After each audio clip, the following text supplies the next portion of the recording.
You're listening to The Final Note, live with Alex Vincent.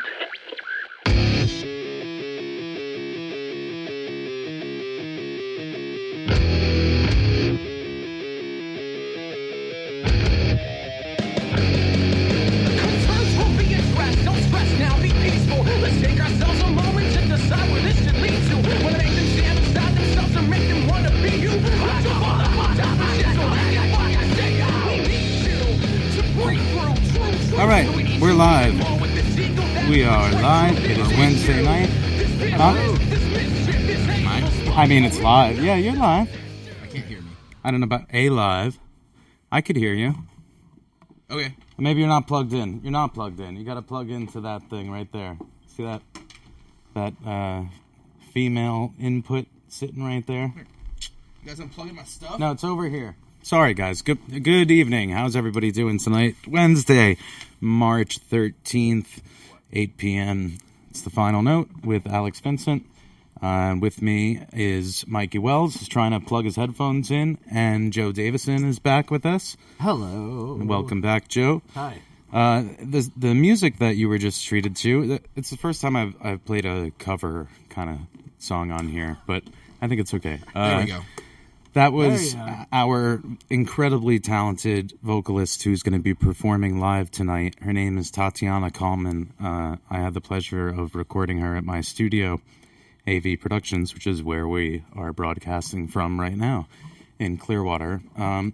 She came in maybe about a year ago and did a couple really awesome covers with me. She's been singing for a long time. She's incredibly talented. What, do I have your headphones and you have mine? Yeah, it doesn't matter. That's though. all right. Okay. These are great. Sorry, yeah, guys. That's fine. Well, So that was a cover version of Summertime that she did. She's like a opera pop crossover singer, is I guess what you would call her. she's amazing. She is an incredible singer, and she's going to be tackling one of the hardest songs ever to sing. And she did it in soundcheck and just blew the roof off. She's and neighbors not too were rough coming on the out to eyes see either. what's. She's a beautiful girl. Yeah. Yeah. And she's gonna come slay it in about an hour and a half. Come sing a song that you guys all know, and she's gonna kill it. She trying to hopefully do it justice with the sound here. We had a female vocalist last week, Georgie Mason. Joe, you missed it, but she did a really emotional, powerful performance. Yeah, you were a big fantastic. fan of it, right? So this is going to be stepping it up vocally with some pretty incredible notes that she's going to... Anyway, I don't want to talk it up too much. We'll just get to that later. I've got a couple other songs from hers that I'm going to play throughout the night, and we're going to chat with her about her music. Another thing that we're going to do tonight, I was thinking about who I could have on and what we could chat about, and someone who I just had recently reconnected with, he was the director of Child's Play 2, John Lafia, is going to be on the show tonight. We're going to give him a call and chat with him about working on Child's Play 2, about his life, about sequels in general, about reboots, and Man's Best Friend. yeah, you're I'm a big fan excited. of that one. Yeah, I'm excited about that, man. Yeah. For sure. Well, he's a good director, right? He's a great guy. Real intelligent, nice, thoughtful person. What other movies has he The done? impression I got from him. He's directed a handful of different, mostly horror, it seems. Yeah. Horror was the big part of it from about, I guess, 1990 to 2006. He worked on a couple different TV series. Babylon 5, he directed a lot. Right. And who's that? Is that you?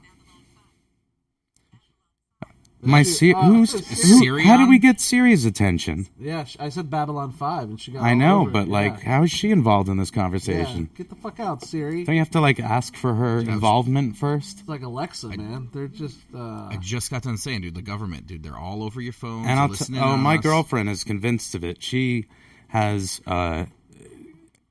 talked about different products or they said show something, up. and then it shows up on her phone It's all in the your time. feed, man. Yeah. The other day, she was just thinking about a product.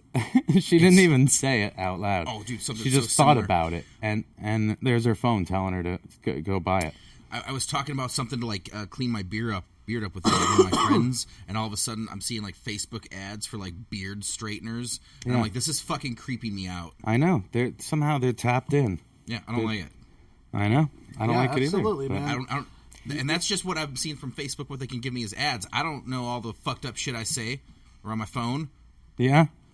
It's I know. Terrifying. Yeah. Oh, I was even watching. Talking to myself alone in the car? Hold on. Do you think that is universal subconscious, and we all know the same shit already, or is it some form of preemptive IA where it's precognitive, and it before you finish like predictive text? I don't know. Before you finish your word, it already looking. It's up finishing shit. your thought for you. Yeah. I think AI is definitely involved. I would hate to think that it's a actual job in government to sit there and Well, here's or why I say in marketing, this. the deep state of marketing. All right, so to sit there and send things to you. Me and some friends were sitting out smoking weed. Right. And we came up with this idea to take two things and put them together. And one of those was a great play called Noises Off. You ever seen it? No. It was a movie. It had Michael Caine, Carol Burnett, Christopher Reeves, called Noises Off. And it was about a stage play that all the inner workings of how a stage play can go wrong and how the actors hate each other and they keep sabotaging each other's scenes. It's hysterical. It's a funny, funny movie. Yeah. And then Clue, Tim Curry, based on the board game. Okay. And then we were like, man, let's take those two things and put them together and make a stage play about Clue, where it's like Noises Off, where it's all messed up and you start to see the inner workings of the stage play. It's already a thing. It's already in off-Broadway. Like, it's Right. already a thing, man. And what's your contention, that they stole this from your No, brain? that it's all, like, subconscious. Like, we all think... You thought of it because it was a thing? we thought of it, but it was already a thing. Someone else had already thought Of course. of the thing. Yeah. I have ideas all the time that are, I guess, just chalked up to parallel thought. I think that there's a chance that I heard it or saw something about it and don't have an actual memory of it, but I have a subconscious memory of it. I think that's possible, but I think in more cases, it's just a parallel thought that someone else has had. So, that seems like a very particular thought for someone Very else to have specific. shared. Right. So, like, maybe... Okay, so what you're saying is, like, you go throughout the entire day, and your brain is just memorizing everything. It just remembers it, but you don't pull it up because you don't need it. Of course. But then, every once in a while, a piece fucking slips through, and you think it's an original thought or something, and it's actually but it's just something you saw read somewhere. or- Sure. It's possible. So, that's I, interesting. well, How do you I defrag go your through brain? I kind of think about that all the time. I have, as I've shared a bunch with you, I have creative Emotions. ideas, whether it's for like a TV series or a film or a book even, or a reality series. I have them like daily. I think about these ideas all the time. And that's one of the first processes I put my brain through afterwards was this really an original thought, or did I see this already? And then I take it to the internet and look for like a concept and search to see if that already exists, I have or a if hard this time, I really man. did come up with this myself. I've written 29 screenplays. Yeah. 6 novels, man. Yeah. And I'm definitely tapping Joe's phone. in He's got all that- the good ideas. Yeah. in that process, you know what I mean? Like, I try to avoid other things because I don't want to be influenced by anything. Oh, that's a crazy thought. So Based on what you hard. just said, Mikey, that, in my notes section, I have all these different ideas for all these screenplays. Now, in my life, several times, thoughts that I've had have actually become things. Mm-hmm. But now, in this technological age, you think I need to worry about someone tapping into my notes section? Yep, stealing your thoughts, bro. I don't know. Yeah. These are two different type of brain people. You wouldn't think the people doing that are looking for creative film ideas, but That's true. You never know. Yeah. Fuck yeah, they are, man. Have you seen the Maybe. stuff that's coming out lately? They need ideas, Yeah, right? it's just reboots and remakes. Well, that's actually the topic that I wanted to talk about tonight, was sequels and remakes in general. Because of the fact... stealing ideas. No, well, we'll talk about that too. But the fact that I'm having a chat with the Child's Play 2 director, I thought this would be a good time to talk about sequels and how, nowadays it does seem like most hit films that studios put a lot of effort into bringing them into theater, their intentions are to make sequels. Almost every idea, it seems, is set up now with, okay, is this the new thing? What will this be, a new sequel, a new series? Franchises and everything. Yeah, almost so many films, like unless it's like a biopic or like a story that, like I even just heard recently they're thinking about making a sequel to Bohemian Rhapsody. What? That is like How? it's like where the band went afterwards or something. Who cares? You would think, right? Right? Yeah, who gives a fuck? I don't care. That leads back to Adam Lambert, I guess. I mean, is that the end of that story? But it's just another thing. Like when they make these films, you almost have to leave them open-ended because people want to make franchises out of every success. I don't think there's anything wrong with a one-off. I don't think there is either. I think There's there's plenty of one-off movies. some of the best ever. You would always kind of consider sacrilege for them to even attempt A second. not only a remake, certainly, but even a sequel. You know, Prime example. Is there going to be Goodfellas 2? You know, Why? that would I don't know. never happen. But Shouldn't happen. take the movie. Did you see Raid? Yeah. It was a Korean action film. Yeah, it was awesome. Phenomenal. No. Okay. Didn't need a part 2. Yeah. They made Raid 2. Sucked. However, It was horrible. keep on I hated they rating. it. also pretty much Keep on the movie reading. Dread, if you saw that. With They pretty much ripped off the movie new- Raid. For Yeah, the plot. yeah, Oh, they okay. did. Right. Dread. Okay, so I right. didn't see that. No. Dread? Yeah. Oh, it was fantastic. What? I'm trying to think of the actor's name. Damn it. He's I can't think of his name either. he's in Thor Ragnarok. He's in Carl Urban. is he Yes, Thor? Carl Urban, yeah. He's born. He's Bones in Star Trek. Oh, okay. Carl Urban. Yeah, he's also in that Chronicles of Riddick movie. Yeah, he's cool, man. I like Carl Yeah. Urban. I think he's pretty when you dope. think about that, and there are obviously one-offs, people that people would always hate for them to not try to remake. But then there's others that became sequels right away, and sometimes the sequel is better than the original, or sometimes it just extends the love for the original because it take Back to the Future, for example, which is one of my go-tos when I think about a film where the sequel lived up to, if not surpassed, Right. the original. Back to the Future 2, 3, I never really cared for that much. I'm not a Wild West kind of guy.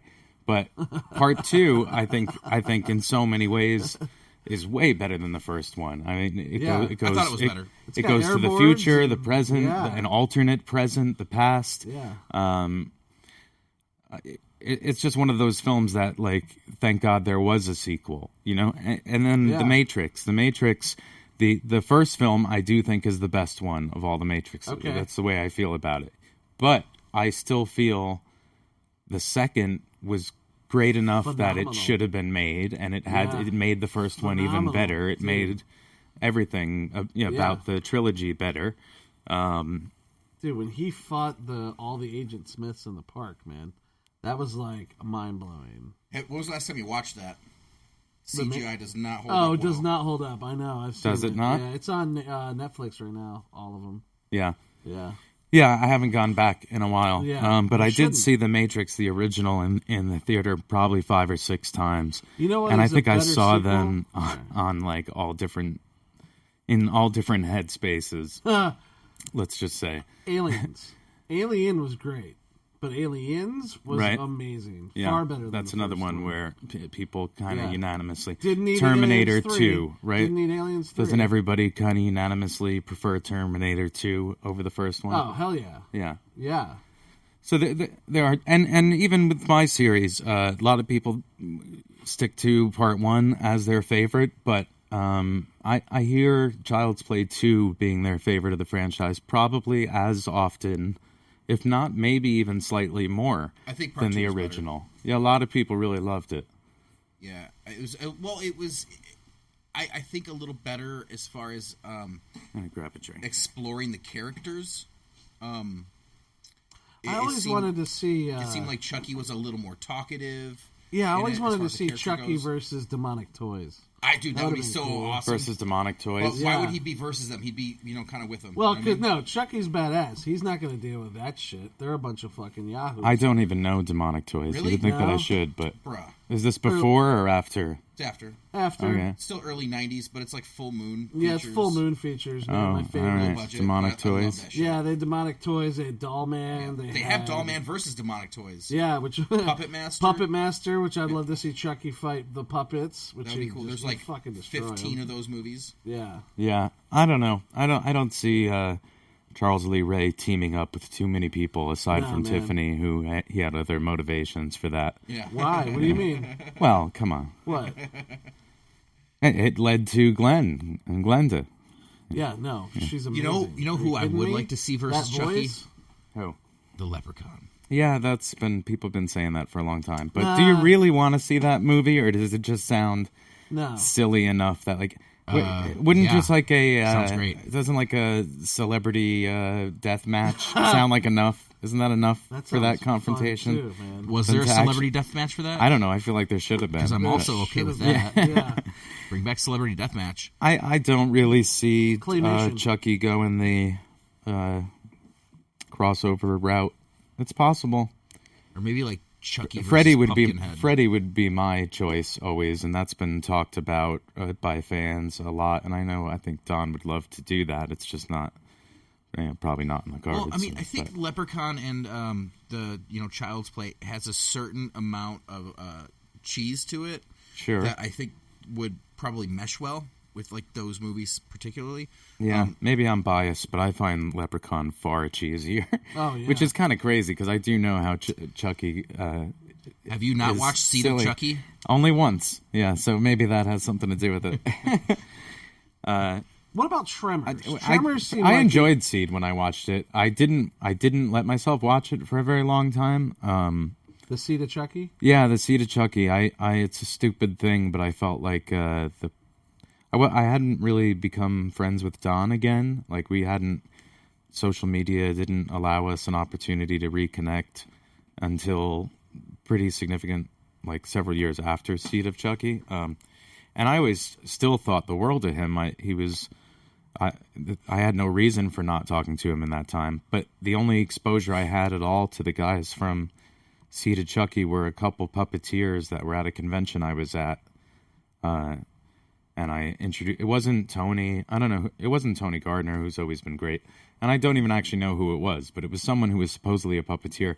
And I was outside smoking a cigarette, and I said, "Hey, I'm Alex Vincent. I was Andy," and he was just kind of like, "Yeah, so," and it just like pissed me off, and then I got like bitter about it or something. I don't know. Obviously, Yeah, at that dude. point, What's that guy doing now? having never known that I would be welcomed back into the franchise and I would have an opportunity to play Andy again as a waiter and just out of high school and around high school time. Yeah, I was a little bitter and disappointed that I wasn't in the films anymore. So that maybe led me to not want to watch Seed That's at when the we time. met. That's when you met me, buddy. Yeah, I mean, I didn't think Seed was very good, but I went back and watched it. I think Bride of Chucky's probably Bride of Chucky, the best. I really enjoy. Yeah. Yeah. I think it's kind of very fleshed out. I think it's the third best, maybe. Really? Yeah. Bride Yeah. of Chucky? Yeah. I don't know, man. Like, I think kind of like realizing what they were working with and just going full out, making it a comedy. Yeah. I don't know how I feel about being an AI now. Yeah. Yeah, I don't think the new movie is going to be well received. Oh, well, hey, I don't know. There was some pictures that just came out about the 'Cause Buddy then doll, and he should just people be a weren't fucking too robot happy at about that it. point. We'll see. He's I don't know. Fuck it, the series is going to do way better. I hope so. I hope. You know what this reminds me of? Buffy, man. I just love the idea of continuing where we left off because I think we left off at such a fun, open-ended. With Chucky kind of having the upper edge, upper hand. Yeah, I against watch it me. every day. I think that's a great because your daughter loves it, my daughter right? loves it. It's on every Netflix. I think a every day. continuation right now. 80s nostalgia is at like an incredible high. So going off of a franchise that started then, I really just think it's going to be successful, as long as they're keeping to some of that. As far as like keeping some cheese there. Yeah. Yeah. Well, I, who knows? Who knows? I forgot what we were talking But about. in general, with sequels and I think there are films that people just want more of afterwards, so they're leaving the theater or finishing that experience of watching that film and watching it over and over. I think there are films that leave the viewer definitely wanting a sequel, even if they didn't intend on making one. But I also think clearly studios are approaching these films from a place of trying to make at least a sequel, if not a franchise, out of films. Horror films, maybe in particular, which is cool. I mean, I think when you develop a character that people respond to, like Hatchet, for example, with Victor Crowley, like this was like a new killer that people actually were into and thought was fun and made for fun movies. I think things like that where the idea of a sequel was kind of always there from the start, and then I suppose sometimes it's the demand of how it's received and what fans' opinions are, which make them make a sequel. Yeah, absolutely. Yeah, I love The Conjuring, but I didn't think it needed a part 2. Yeah, I find those movies so sleepy. If I want to go to The sleep, I Conjuring put was on The beautiful. Conjuring. I really like The Conjuring. Yeah. I have to say it's my top 5, man. Really? Yeah. I think the second one's good too. The problem I have with The Conjuring is the spin-offs. I think they all kind of are terrible. Yeah? Yeah. Yeah, Annabelle was just not good. Yeah. With The Nun, not good. Annabelle is part of The Conjuring? Yeah. So that shows how little I know. Yeah. Yeah. You Why the hell am I You are hosting just a so horror fucking show? disappointing sometimes, dude. I know. I just don't know horror movies that well. I know the people involved with them. Yeah. I guess that's kind of why I wanted to. Is because I'm coming at it from a different angle. But no, I do still learn things about it all the time. My girlfriend's a big horror fan.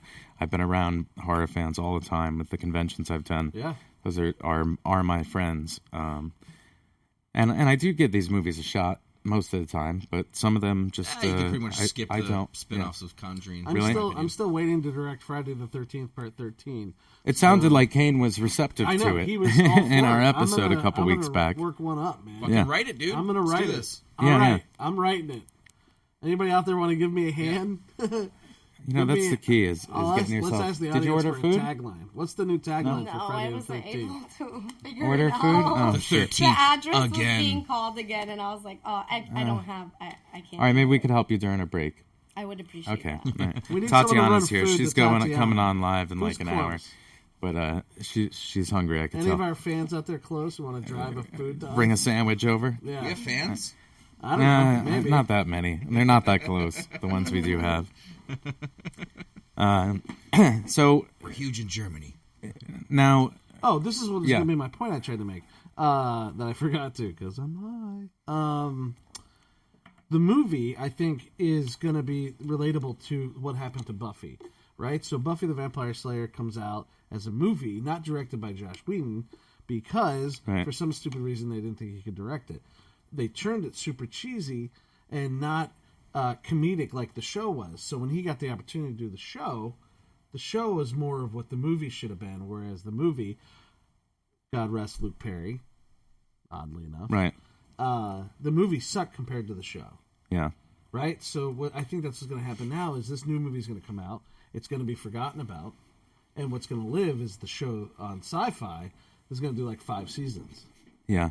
You know Well, what I mean, I can't And say. and I think that's where people are at. It's because hard people for me wanna to not binge say watch. I'm You not heard it here hoping for first, that. folks. 5 seasons. I don't know about that. People- But we'll say that would be People amazing. wanna It'd binge be watch amazing. now. Like we Yeah. binge watch. I go to Netflix, man. I'm stuck in Kimmy Schmidt land right now because I can't stop watching Unbreakable good? Kimmy Yeah. Schmidt. It's It's easy to get hysterical. lost in these worlds. I agree. I've always loved series, especially dramatic series, as a storytelling format. I think my favorite experiences of watching things, as much as I love films, and some of my favorite things ever are films. The sitting down and watching several seasons of a show like Sopranos and like Oz and like Dexter and like 24 and like 6 Feet Under, and these are all just shows that I do love that format of waiting for. It's great to binge watch But even the waiting, for, Yeah, you know, Shield. was fun. Shield and Breaking Bad, man, are amazing. I had some theories about this a couple years ago, and I Oh. think it might be destroying our social fabric. Here we the go. idea of binge watching shows, like no one has anything to talk about anymore. Right. Like you don't have like that. I hear Oh, you on yeah, this that's a good because point. I have an opinion on this. That's true though, because it's everything all at once. It's Yeah. like you want to Okay, talk about the so- experience. All right, let's. No one's on It'll the same take us page. hours. We didn't all see the same hour last night. Yeah, you don't know? get that. Oh, guys, what about next week? Can't wait for next week. Here's you know, a prime what example. do you think's going to happen? Yeah. What do you think Yeah. about this theory? And I could be selfish on this because I just feel like it's a very egotistical thing to point out. But Stranger Things, Right. okay? I was on 4 episodes. Mm-hmm. If that was a regular aired show, Right. I would have been throughout like 6 A month. months. Yeah, you would have I had like would've- a month. Right, of being on the show. Yeah. Instead, 8 hours, it's over. You don't even remember. 4 hours. You don't even remember Yeah. my dude Right. because you're only Yeah, considering you're just- Millie yeah. Bobby Brown and all that. Exactly. Not that I'm not saying No, I'm but not with trying to with be the ego. space in between, But- there's time for fans to Binge analyze watching. every scene that they saw of the episode. You know, when the Sopranos in my life was a perfect example because I lived in North Jersey, so everybody Yeah. was a diehard Sopranos fan.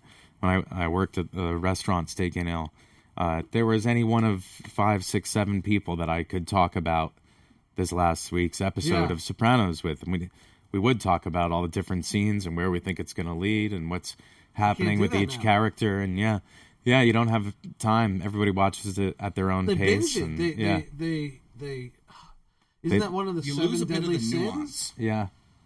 Is that one of the deadly 7? Right, that's one of the sins. What, gluttony? Gluttony, man. We Yeah, just eat it people down are being as fast gluttonous as with we their can. with programming. It doesn't have to be about food. Are you calling me a sinner, Joe? Yeah. Well, all of us are. Well, the my culture friend. is designed to encourage that sin. I just if smoked that's a the half case, pound you of know. grass You may like an speak hour for ago. yourself. Yeah.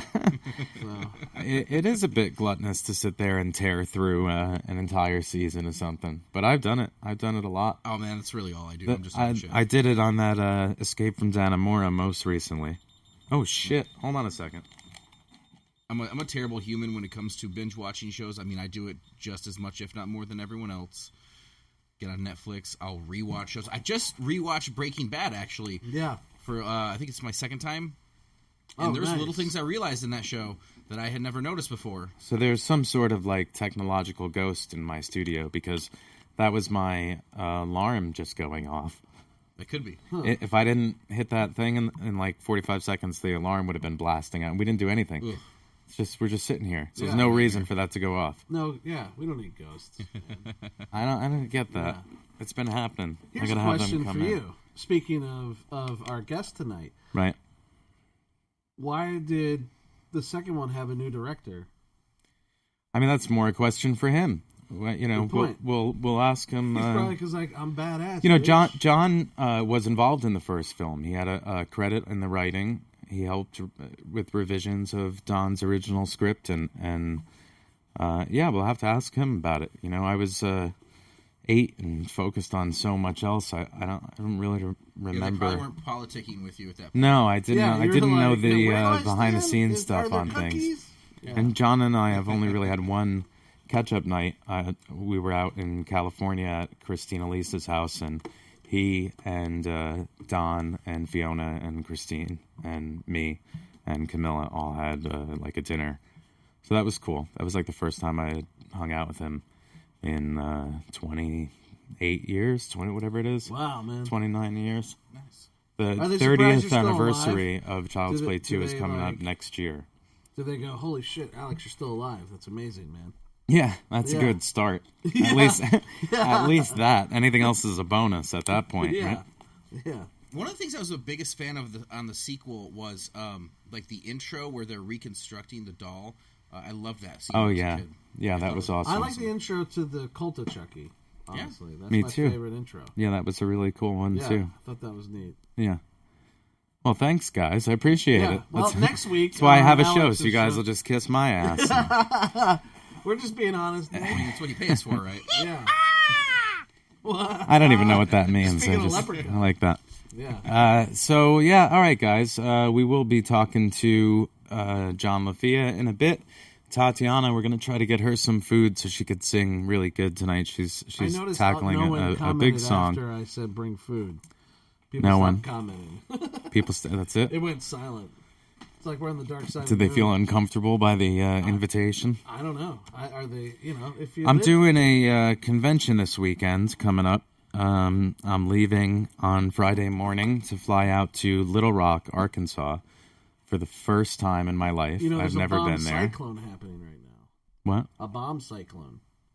What is that? It's Why are you telling me It's a this? hurricane snowstorm. You're making stuff up Great. again, Joe.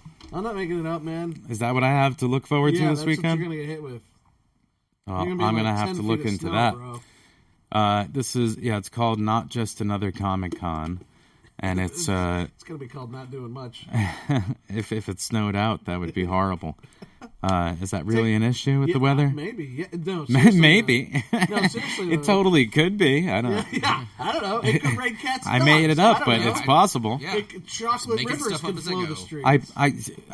I guess some of you guys noticed that Facebook is having difficulties yeah, my today, Instagram still has a post. and Instagram also. They're both acting up and Yeah. behaving oddly, which is strange. But I put a post. It's not because- strange. I It's the had government. posted last week about this convention in Little Rock, and I had asked who was around, like, who of my friends are going to be in that area, and there was very little response. Crickets. So then I posted today, so do I have 0 Facebook friends in Little Rock? Because I have like 5,000 friends on there. For it to be Yeah. 0 from that area Not possible. is possible, I guess. Yeah. And back to the whole algorithm thing, which I don't understand. You would think that if I had 10 friends in Little Rock and I put a post that says Little Rock, they would see it, right? I would think. So I don't know if yeah. it's Facebook being weird today or just nobody liked it and nobody responded. Nobody gives a shit. No, I don't know. I don't know Little what Rock, to Arkansas, expect. Man. Hey, I never been there, so I'm just going to take it as a good better opportunity take to a go to fucking a coat. new place. And Chucky's coming with me Yeah. for photo ops if You people got are there. You got a hook up there for your. I don't, and I'm not sure what to do about that exactly. Yeah, but we better call for my someone. medical Yeah. condition Right. Yeah, I'm sure it's going to be really hard for you to find something like that. in Little Rock, friends? Arkansas, I don't know. We'll see. Yeah. Dude, the small towns that have nothing are full of kids that want to smoke pot and not deal with life. Yeah, I asked the promoter, and he didn't know. He was like, he didn't know. I mean, why Oh, would that's you not ask him? good. Because I always ask the promoters. Yeah. I'm trying to be prepared when I get there. I don't yeah, want that's fair. I don't want to That's be in a shit mood for everybody all weekend. That would be Yeah. terrible. It affects your mood? Okay. If I don't smoke, yeah. Okay, okay, Yeah. okay. Yeah. I don't know. I barely know that guy. Yeah. Yeah, So if far, it's not I legal have there, that's what I'm discovered saying. It could be that a- Alex. and No, I if can I'm anxious smoke and if anyone I'm under the anxious table. and like not comfortable and yeah, I mean I could get bad headaches. I mean there are reasons why I smoke pot. Besides just keister it, bro. You can get it there. I break there's out, easier man. ways than that. I actually don't think TSA gives a shit at all. But we'll see. So if anyone listening is in Little Rock, Arkansas and wants to hook me up with anyways. I heard that medical did pass there. The dispensaries just aren't up yet. Oh, I have So no idea. we'll see. Haley says that Facebook, Instagram, and Messenger have been out all day. Yeah. I know. They've been Thank you, acting Haley. weird. They've been acting very strange. All right, so we're going to take a short break where I'm going to call John up in a little bit, and we're going to chat with him about whatever. Sequels, and if you guys have any questions, any thoughts, you want to chime in and be interactive with us this evening while we're on the air, the phone number is 973-354-2447. And you can send any thoughts that you have. Text them. If you have any questions for John Lafia, we could do that. Really, really incredible music coming up by a very, very talented young lady that we're very lucky to have in the studio tonight, Tatiana Coleman, and she'll be live in about an hour or so. I'm going to play a couple songs tonight. I had a couple things in mind. I've been working on this mix of this record. Denny, the guy who was my guest on episode 2, Denny Dwyer. We've been recording. We recorded and are now mixing these 15 songs that he recorded at the studio, and we had saxophone and horns and keyboards and bass and electric guitar and. So that guy sounded really good. He was the one that had that kind of John Denver-ish. Yeah, he's awesome. Yeah. He's got a lot of good inspirations and just really good songwriter. And we got some really good Winslow. performances out of the musicians he brought in to work on this track. So I'm kind of going to let you in on a couple things tonight. A buddy of mine, Diego, who I went to Full Sail with, is going to work with me on some music coming up. So we'll talk about that later on. Also, I might play some of his stuff. But anyways, I want to play a track from the mixing process of this record that I'm working on. I think the record's going to be called Chasing the Sun by Denny Dwyer. And this song's not mastered yet. It's just in the mix stage. But I think Denny would be cool with me playing it. We played a song called Marcus Tanner when he was on, which has since actually been built up and embellished so much more. But I'm not going to play that one tonight. I'm going to play a song called I Pledge My Love. And this is like fresh off the whatever you call it these days in the digital realm. Fresh off the reel. Yeah, so this is still kind of in the mixing process. I'll be making some changes, I'm sure. It's not mastered yet. But I did push it a little bit, and I want to play this song for you guys. It's called I Pledge My Love. We're going to take a break. We'll be back on the final note.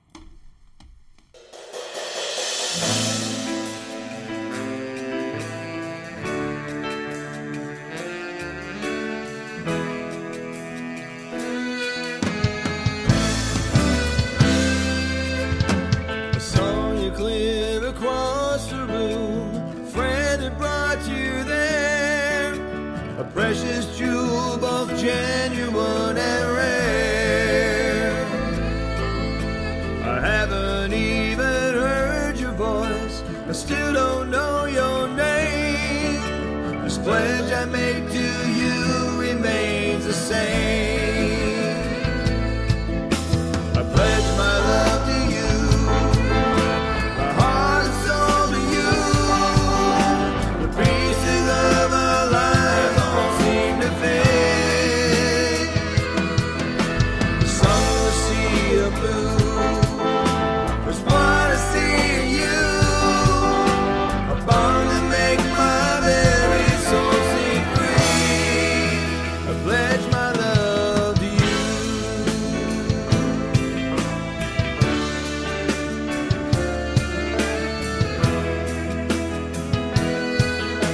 I weren't the only eyes you turned when you danced across that floor. The way you move just makes me want you more. I look out from this lonely stage. You are all I see.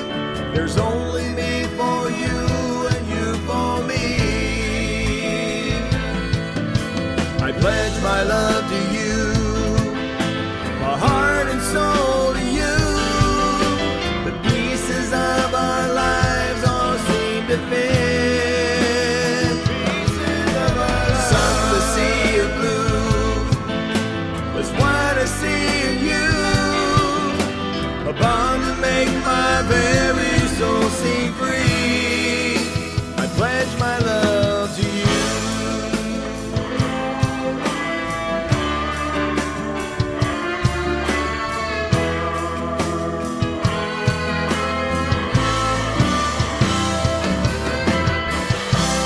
Needed you then, just like I need you now. Give me a chance, let me show you how.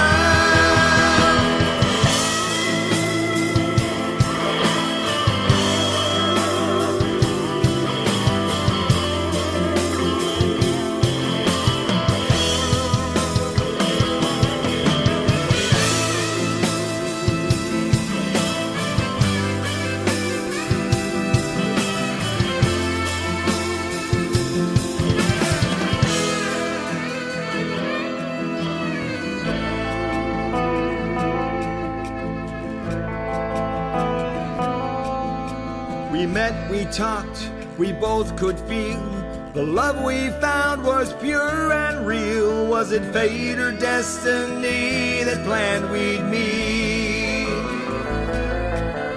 That day is now a memory. It takes us back where we belong. That moment lives forever in this song. I pledge my love to you, my heart and soul to you.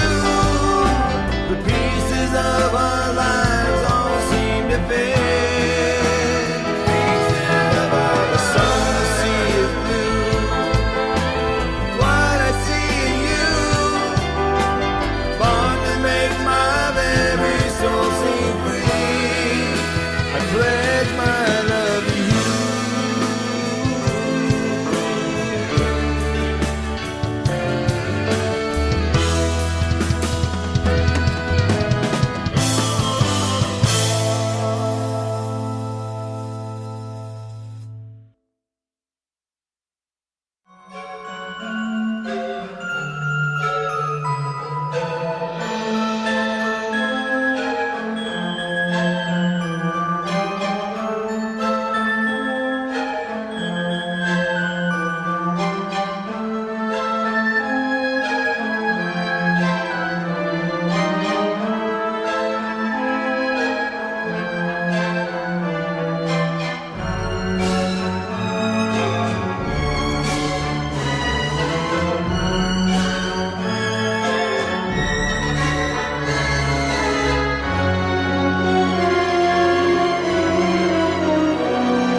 Just as we're coming back, the lights flickered in the studio. Isn't that odd? That's awesome. That's the Child's Play 2 theme, actually, that I was playing a little bit of.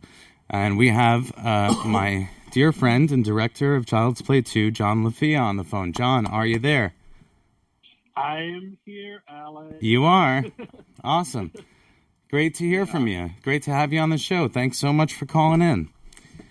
Oh, you're more than welcome. It's good to hear your voice. Go ahead. No, I agree. I was very happy that we had the opportunity recently to catch up after almost 3 decades. The last time you knew me at all, I was 8 years old, and now we got to actually sit over dinner as a couple of adults, as childish as I may be at times. At least I was able to contribute more to the conversation. That was a fun time. That was great to see you. No, that was really great. And, you did look a little different. Yeah, a little bit. A little. It's the beard. If I shave my beard, I look exactly the same. If I shave it and grow a ball haircut, you would never know the difference.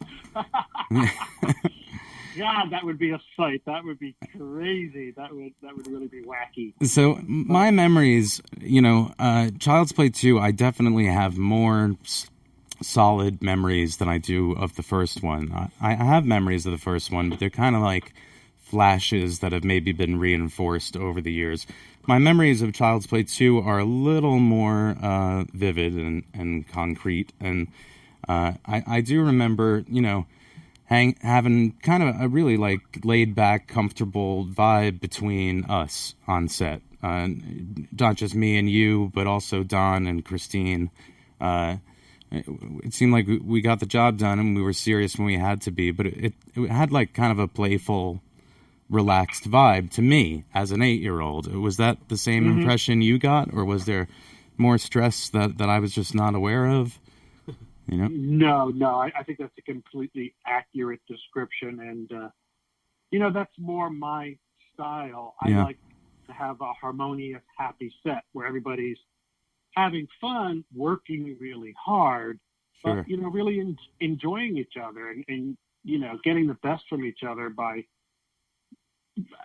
having a collegiate kind of atmosphere. That makes perfect sense to me. I think there was a job I waited tables for 8 years at a restaurant, and it was laid back, but we all got the job done because we appreciated the fact that we got to be laid back. Like that inspired us to actually do the job right. I personally just do not understand the kind of high stress, tension, conflict, heavy set mentality. Yeah. You know, I mean, I've worked with people, unfortunately, that were not as cohesive, amicable as you guys. Yeah. And it happens, but I do my best to diffuse that. Yeah. You know. Well, I don't like it. The Child's Play sets were certainly not short on opportunities for drama, working with so many puppeteers trying to get this doll to look real and to move them in such a way with, you know, as an actor, it's an interesting approach to those films because when you're actually sharing the screen with the doll, the one time that the doll finally does it right, that's the take they're keeping, you know? You don't have too many options. It's like, Chucky nailed it, so we're moving on. If it's unless it's just a ridiculous gaffe. Yeah. Right. Sure. Because sure. It just has to. Yeah, it just has to be. You know, particularly if it's a 2-shot or a wide shot. Of course, if it's coverage on Chucky, then you can go just take a nap while we go take care of this for 2 days. Yeah. or whatever it took sometimes to get those shots done. You know. So how much were you ever on set for part 1? Were you ever there? They were doing, I don't know if they were pickups or just a very brief something over in the Culver City studio. Sure. Yeah. That stage. And I came over for maybe an hour at the most, but I don't even remember it. Who was there or what was there? I don't remember seeing you there. That's for sure. Yeah. What? You know. Whoa. Whoa. Oh, hold on. Oh, you're fine. No, you're fine. Popcorn's done. Yeah. Yeah. Stop. Yes. Get it. Thank you. Timer off. All right. I was gonna. No, ask. better. Whoa. Just kidding. Hold on. That's all right. Stop. If it were here, it would be blowing the It makes mics, sense but that there, this it's is not going to happening blow the now. mics. It's traveling through to him. Yeah. Yeah. Okay. All right. There. Our spectral anomaly. Nope. God. Oh. How do you turn this thing off? There we go. All right. Got it. Finally. There we go. Now we can talk in peace. Nice. That's fine.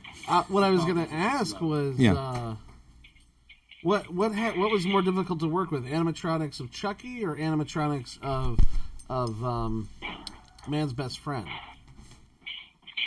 The animatronics of Chucky for sure, because Man's Best Friend actually used very little animatronics. There were some, but it was not. But I can tell you this: there were many times on that using a real dog, and I wish it was a friggin' puppet. Really? No, I'm sure. Man, it can really be a pain. Oh, I could imagine. And, that's even worse than a child actor. It really can be tough. Also, it was tricky because they wanted to use a novelty dog, which was some kind of a mastiff of some sort. I forget the name. The Tibetan mastiff, which looked different, but there's a reason people don't use those dogs in movies. There's a reason people use German Shepherds. Yeah, well, they're trainable. as functionable and intelligent as. Yeah. I watch a lot of that. There's a reason certain breeds are not used because they're just not the right type, and that wasn't. So it made it really, really unnecessarily difficult. But we got through it. Well, yeah, you did a fantastic job with that movie because that's really a fan favorite. I hear people talk about it all the time when we're talking about Child's Play 2. And I got to tell you, in this whole franchise, now 7 films deep, Child's Play 2 stands out for so many as their favorite of the franchise. I think we all played a part in why that's the case, and we were talking earlier about how some movies kind of come from the studio with ambitions to become a franchise or a sequel, and others become the demand of the audience that just need more of that story. And I'm not sure when they made the first Child's Play what their ambition was for it, if it always intended to be more, or if it was the reaction of the audience that led to another. Well, I'll tell you, having been there as a co-writer on that one, I can tell you for sure there was no talk ever about it. I don't think they had a clue what they had on their hands. Yeah. And I think that's evidenced by the stupidity with the way that United Artists lost the franchise. Yeah. You know, I don't think they grasped it at all. The politics and the behind-the-scenes drama that must have happened between Child's Play 1 and Child's Play 2. First of all, I'm glad that I was so not involved in it, for one thing, because it doesn't seem like it was easy between the negotiations of the studios and changing so many different things, and just how the cast of characters and the production side of things changed so much between the two, and that you were given the reins of this film. Did you? This was even early on in your directing career, if I'm not mistaken, right? This is my second film. Yeah, and I think when I worked on the first one and I had written the script and it had gotten green lit on the draft that I came up with, David actually had been interested. I had almost convinced him that I could direct it. Yeah. And he did actually ask the studio, but they just wouldn't go for it. You know, in hindsight, thank God they didn't, because I would not have been ready to do it. Right. I know that. Yeah. You know, I needed another film first. But sure. by the time I got to the second one, I'd done a couple of Freddy's Nightmares episodes, like 2 1-hour episodes, and I'd done the movie, and I think I'd done another thing for a show called Monsters. And I felt like I was just really ready to do that. And also I had the luxury of knowing the material more intimately, because I had spent so much time talking to Don and David about the character and the script. So sure, I had a lot of understanding about Chucky as a character. Yeah. You know, and you had you were part of the family. Whoa. Hold on a second. This is like a cast of errors here, technological errors. Sorry. No, but I was saying you were already ingratiated into the family. You were part of the family already, especially with the people that mattered. You know. Yeah. And I'd been there developing the script for number 2 with Don the whole time. And I'd actually been part of the. I had actually canvassed David to bring Don on as the writer, because I had met him and I just liked him as a person so much. When you had worked on the writing of the first film, was it collaborative, or was it hand off to one person and wait for what they do with it? Yeah. It was strictly collaborative. I know. My understanding is that Don had written the original Blood Buddy, right? The impetus for this whole creation, and that Tom had come in and attempted something and given up. Right. I don't know if anyone else had tried something, and then I remember it being told to me. I think they hired me partly because I was cheap, because I hadn't done a lot. Yeah. And it was told, helps. but they liked what I had to say. They liked what I had to say, but I think it was also affordable. And they told me that this is all the money we're going to get, and this is it. If this doesn't work, they're not going to keep going with it. Right. And it was just one of those things that I could I read Don's draft, and I got it. I understood it. I was an imaginative kid. I just like, this makes sense to my brain. I don't know what that says about me, but it made sense to me. Yeah. And I was able to do it. And, I wrote a couple drafts, and the draft we handed in, they just said, okay, we're going to greenlight this thing. And then it went through a whole bunch of crazy things that I wasn't part of, because I left to go do my own film. Yeah. And that's kind of how that happened. But in the process, I met Don because the Writers Guild had a thing. I don't know that they do it anymore, where and I don't even think anybody does it, but I thought you had to, and I'm glad I did. That you're supposed to meet with the original writer, something like that. So I remember calling Don, and he came over to my apartment, and we just chatted. So he was aware of what I was doing, even though we didn't work on it together, nor were we really discussing what I was doing. I wasn't really allowed to do that. Yeah. But we became friends. Yeah, and now 3 decades later, you still have a really nice relationship with Don, which is awesome.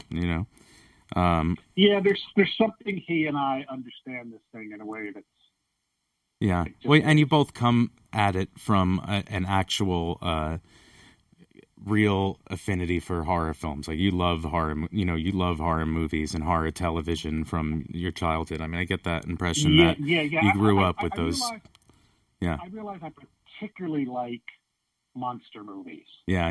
And so does Don. Yeah.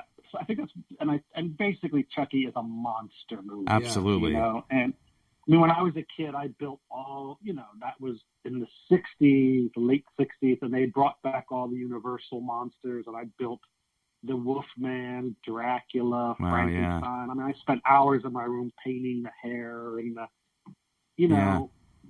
the bolts and all that stuff. So I love that kind of thing already. Yeah, so Child's Play 2 was in many ways a dream project to be a part of. It was completely. It was. And you had access to these incredibly talented puppeteers that were so good at making these monsters come to life, What a great thing for someone who loves that. I had a lot of fun with them, too, because as a group, I remember collectively I would just refer to them as Chucky when they were working. I wouldn't say you did it. I would just Chucky, say, get over Chucky here. attack, do this. Yeah. And, they got it. So they could kind of like come together and although as you probably remember, Chucky was pretty much a spaz. Yeah, he was. It took a lot of work to get him to do the right thing, He had a mind of his own. Yeah. He really would just spritz out and an arm would shoot out or this would happen. And he always seemed to kind of blow it. But there were so many different challenging scenes too. Like I remember being in the back of that truck that was driving away while Chucky had to flip off give the middle finger to the truck behind us.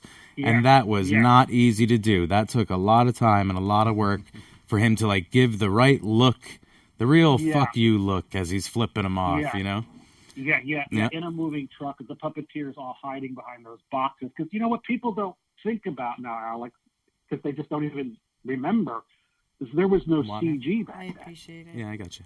Yeah, I know. And here's the 8-year-old kid. I mean, you couldn't hide anything. You had to physically hide it. I don't know if you remember that entire house set was built on a platform, so we could drill holes through the ground and run the cables up.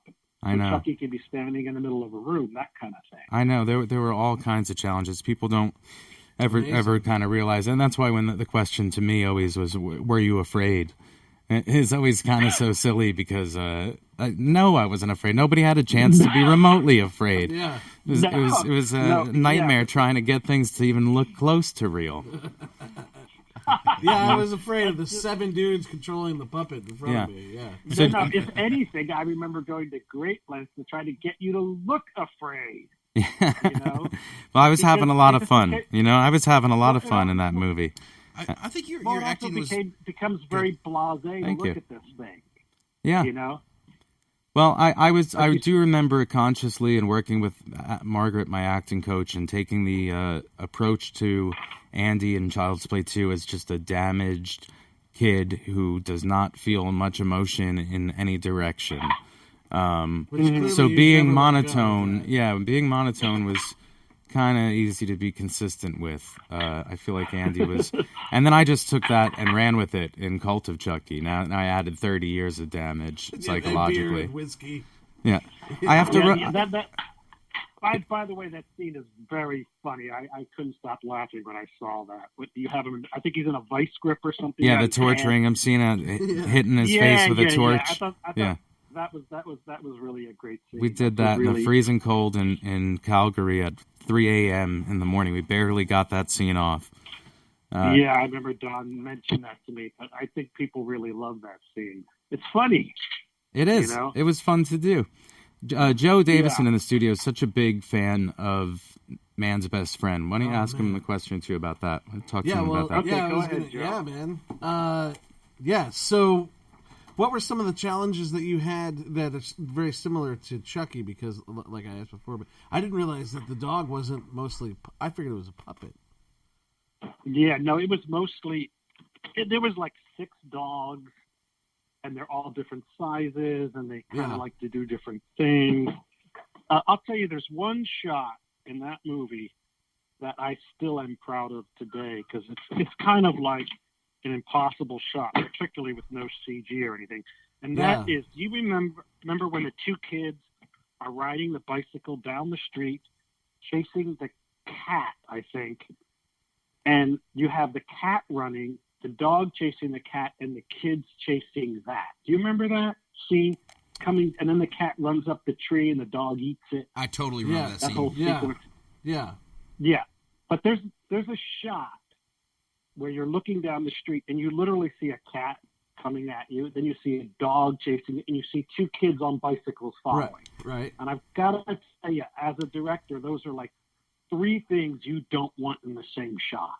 Right. Yeah. Because the cat's got to go a certain way, the dog's got to go a certain way, the kids have to go a certain way. And when that came together, I was ecstatic. It was like, wow. You know, I mean, that's something that's like moments, legendary, man. though, to think about. I was able to direct a cat, a dog, and a child in the same scene. Yeah. all of the, and they're on bicycles. Oh my gosh, and moving. This is like moving all at the same time, and it actually came together just right, and it was So that sort of thing that was, it had those kind of challenges. The other thing, is I now cannot watch any dog or animal movies without realizing the animal's really never looking at the person. Looking at the trainer with a piece of food behind the sofa or wherever he's standing. Yeah, it's hard to emotionally connect when you know they're looking at a treat. Yeah, they're just slightly off, you know. But I seem to have done a lot. I don't know if you saw any of the 10.5 miniseries I did for NBC. I didn't. I looked up stuff about it today when I was looking things up about you, actually, but I didn't get to see that yet. Yeah, it's just massive, crazy. Every movie I get seems to be really ridiculously impossible. Yeah. In terms of the things that the challenges are just incredible. Yeah. Right. Always. I never get like an easy one. Little love story between two people in a park. Yeah. But, you know, the truth of it is, I realized I would be bored with that. I'm not that interested in that. I'm much more interested in pulling off the impossible. Yeah. You know, it's just more fun. That's great. And it's, you know.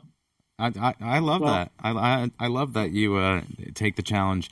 You'd have to. It's the only way, you know. And like I said, Child's Play 2, I know was left a big impact on fans. It's talked about as their favorite of the franchise by so many, and everything needs to work, you know, for a film to last 3 decades like this, and for people to still give a shit about the story. Those first couple films meant everything. Yeah, I had no idea people felt that way about it, and Don kept telling me, and it's nice, it's gratifying that people still enjoy it. You know, I mean, it was made with love. It sounds silly, it's a horror movie, but it was made with love. Yeah, and you also had such fun set design to work with the second half, or the last 30 minutes of the film. Factory. People were curious how many of those boxes you think there were, and are we talking hundreds? There were hundreds, and all I know is I wish I'd kept some. Yeah, I know, right? They all became worth like thousands of dollars each. Yeah. A lot of them there were some that were like half a doll in there with actual real clothes on it, and then there's some that they were just painted on.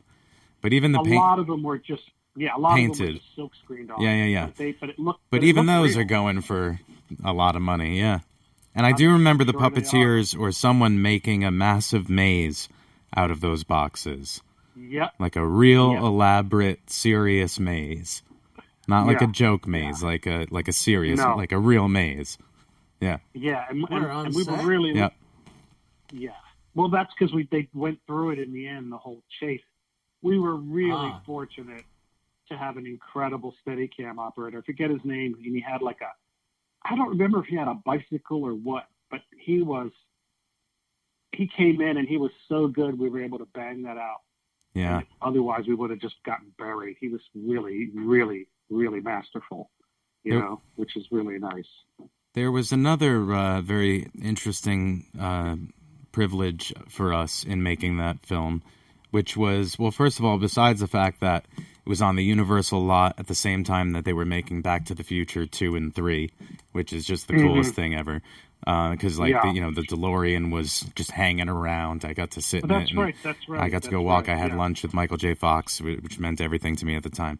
But in addition to that, the soundstage that we were working on was the old Phantom of the Opera soundstage. So not only was it rumored to be intensely haunted, which I guess is just fun to say to people, but I remember the balconies and like the set design was still there. There was still a piece of it there, Yeah. And you may not remember this, but I'm sure you were in my director's office in pre-production at some point. Yeah. Before we started shooting. That, I believe, was Alfred Hitchcock's office. Or it was right next to Alfred Hitchcock's office at one point. Wow. Which was pretty amazing. Yeah, little did I know that it was fantastic. Yeah, I felt inspired, I loved being on that lot. It was just, felt like a real movie lot. Yeah. We had a lot of fun things to do and a lot of really fun scenes. That scene where I got to melt Chucky down with that hot wax, which wasn't really hot, but Don Mancini. See, there's still not like a collector's edition behind the scenes Child's Play 2 DVD Blu-ray set, which there should be. I don't know what the holdup is or what needs to happen to make that happen, but I know Don has like hours of incredible footage. Yeah. I have like 30 minutes of it that I wish I could just put on. I wish I could put it on the Final Note YouTube channel, but it's his. They got to figure out what they're going to do with it because he's got so much great stuff of us filming and like a camcorder rolling while we're filming, and then the setups in between scenes and us cracking up. Yeah. There's a scene of you teaching me how to smoke a cigarette.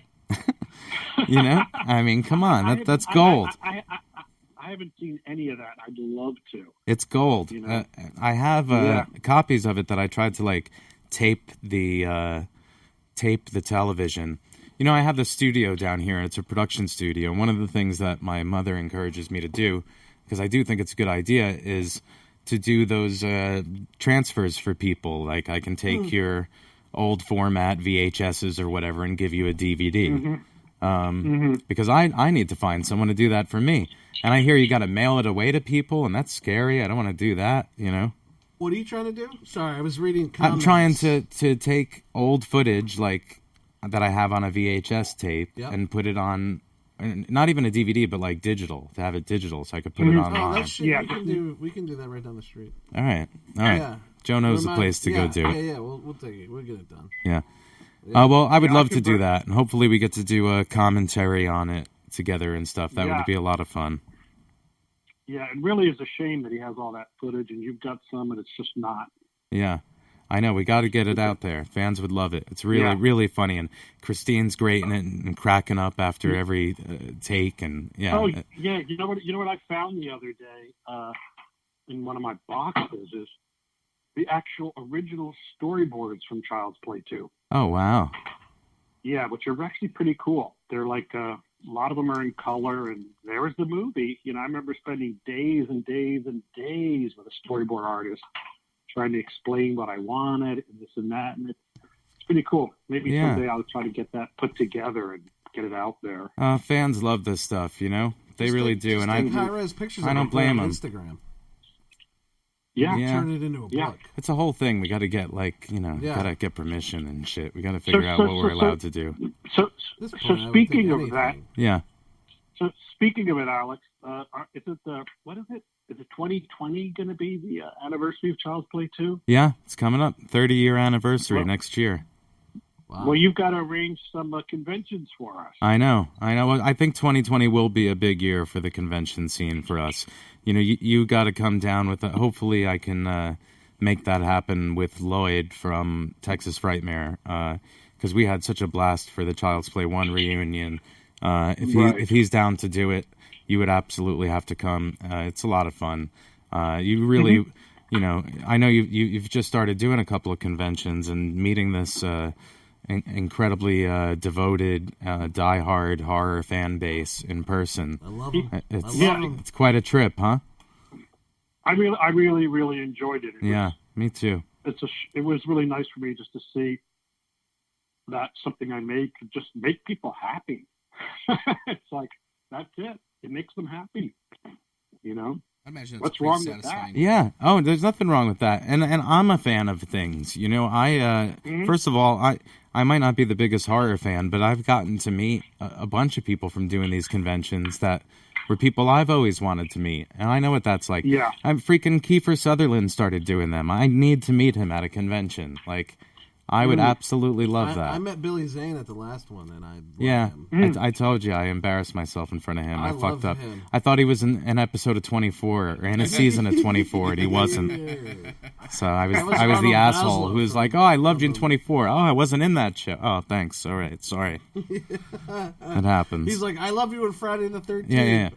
He's there for the 70 movies on his credits, and I name one thing he wasn't in. It's not your fault, man. Yeah. You were drunk. Oh well, it happens. But yeah, I hope that the television series gets to happen in full force, and the family gets to come back together and work on some things. That would be really cool. Who knows where this will all lead? I think it's amazing that fans are still so interested in this story and intrigued. And even though, you know, there's haters out there that want to talk shit all the time, which just happens inevitably, we really do have such a widespread range of fans that were made a connection to this franchise. I think it's just because they were always afraid of inanimate things coming to life and killing them when they were kids. Oh, man. I And we loved it. touched on it deep, but 30 years later and they still care, so that's pretty cool. Yeah. It's a great family to be a part of, and I'm definitely think happy we got it's to like reconnect John as well. says, man, it's a monster. So Yeah. like, I'm also a huge fan of monster movies. Creature from the Black Lagoon. Yeah. You know, the Monster Squad. Did you know, from the 80s? Sure. That's Yeah, I love to me that that one. was a retro telling of Universal's ultimate scares. 'Cause Yeah. it was all of them. It was Yeah. Frankenstein and Dracula. Yep. Yep. So those movies are what I really truly inspire me. Those monster films. Yeah. Especially Creature from the Yeah. Black Lagoon. So Now, speaking of Creature from the Black Lagoon, have you guys I'm sure have been to Wakula Hot Springs? Oh, Or down Wakula here? Springs? The Yeah, hot that is springs down Florida. here? I've not been yet. yeah, No. I grew up in. I know. I hear they're great. I got to check them out. Yeah, I grew Well, up. it's actually not hot. It's just I think it's just called Wakula Springs. Yeah. And that's where they shot Creature from Yeah. the Black Lagoon. Oh, wow. Yeah, I Oh, lived okay. I grew up right near there. They shot Tarzan there. Did you ever they get- shot Creature? Yeah. Did you ever go to it? Oh To the yeah, Springs? yeah. It's so friggin' beautiful. Most of my Man. high school Yeah. summers were So spent beautiful. there with girls I couldn't even talk to. And they turned it. Yeah. I was like, they Yeah. shot Creature for the Black Lagoon here, blah, blah, blah, blah, blah. And they're like, I'm in a bikini. It didn't help, huh? Joe's Yeah. a fucking It nerd. didn't work. Yeah, exactly. It's like, hey, Rod, shut up. I love you, Betty. Where's Todd? Yeah, exactly. Well, John, I hope I get to see you some more. I get to come out to LA every now and then, but hopefully we'll start doing some conventions together. I always try to encourage these convention promoters to bring us all together, because it's always fun to do a reunion type of show, and fans really appreciate it. It makes a great Yep. photo op with the doll. So Yep. Well, yeah, that would be fun. I'm totally up for it, and it's really been great to reconnect with you. It's really fun. It's Yeah. really great. I'm really happy to see how well you turned out. Yeah. I didn't warp you in any way. Chucky didn't That's fuck nice. me up That's a too relief. much. No, yeah, No, you didn't not do at any all. serious damage to me. That's not bad. I mean, some, but you know. Just the Nine Inch Nails obsession. Well, Obviously, that's somehow it's related to it. Yeah, you might have to try to understand what that means. Yeah, that might that might shed light on some darker layers, I guess. Next week, but on Dr. yeah. Phil. Yeah, we'll see how many episodes of this show I do, and soon I'll unravel all my darkness He that opens leads up to. a little bit each Yeah, show. yeah. Each I'm show only opens. opening up slightly here. I'm an introvert who shouldn't even be talking to anybody, let alone a microphone in my face. So Right. we're doing All right. the best. But John, thank you for chatting. I really Sure, appreciate it. I hope to see more of you soon. And And just know that the fans are super, super appreciative of your work. As someone who's been doing these conventions for 15 years and meeting thousands of really, really huge, massive Chucky fans, and even casual fans that have just the highest regards for part 2. I'm a casual fan. Yeah, there's casual fans. Yeah. Speaking of Nine Inch Nails, I was at a Nine Inch Nails concert last year, and I had seats, which I never get. I'm always barrier, like right in the front. I get there early and wait to be in the front.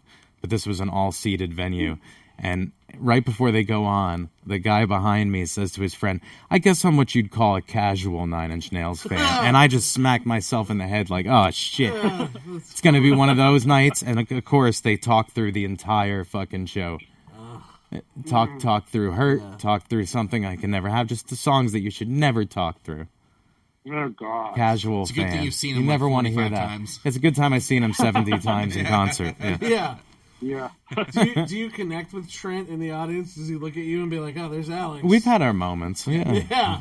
He's like, I've "Oh." been piggied 3 times. Trent is Alex's Only Nine Inch Betty. Nails fans will have to figure that one out. Trent just turns to everyone else. He's like, "Alex." Yeah. Yeah, he's that fucking lunatic's here again. Yeah. Someone tell me stop sending me nudes. Well, all right, John. Thanks again. Thanks so much, and we'll talk sometime soon. It was a pleasure meeting you, sir. It was fun listening Stay to here, it. my friend. All right, take care, bud. Bye. Bye. Bye. Bye. Cool. Thanks. That was a lot of fun. I was very happy to have him on. Yeah, that's great. It's great. I meeting didn't. people like that. Yeah, and you know, after doing these conventions and different opportunities out in L.A. and coming back to Curse and Cult, members of the family that I hadn't seen in a long time, gradually got to see pretty much everybody again. And John was one of the last people I had to reconnect with. It wasn't until just last year, so I'm happy that we did. It was pretty great.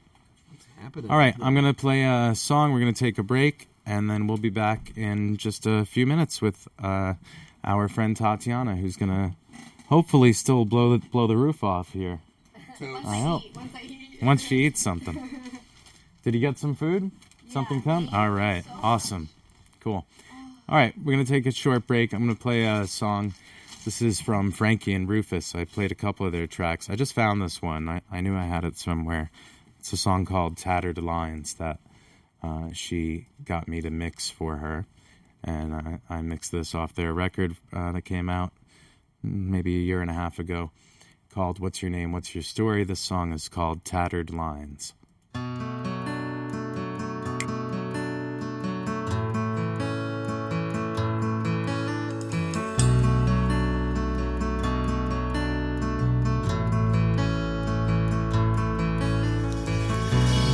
fell into a sea of menacing eyes, slowly poisoning us from inside.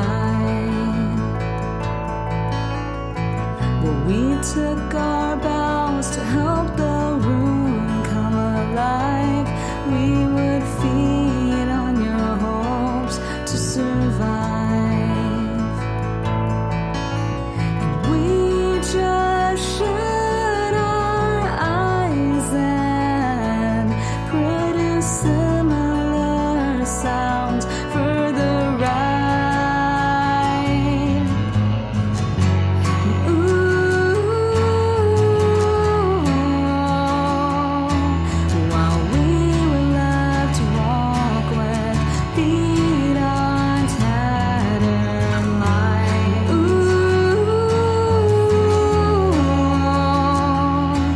While you were just left to feast on shattered minds.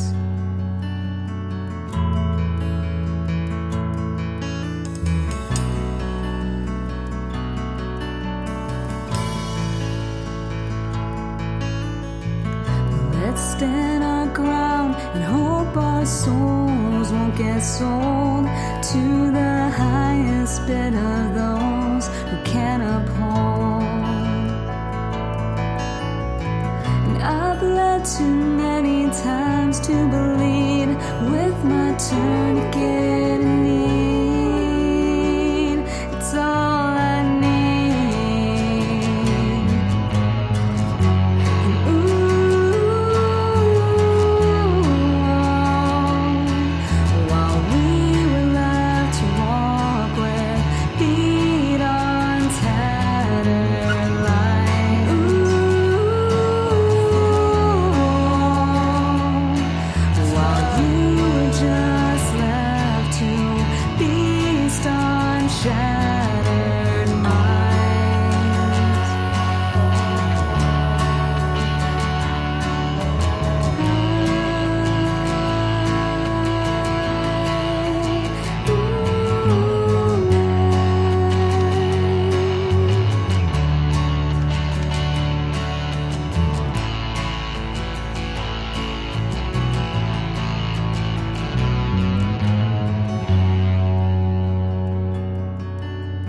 Hey, it's Eddie Furlong. You are listening to the Vinyl Note.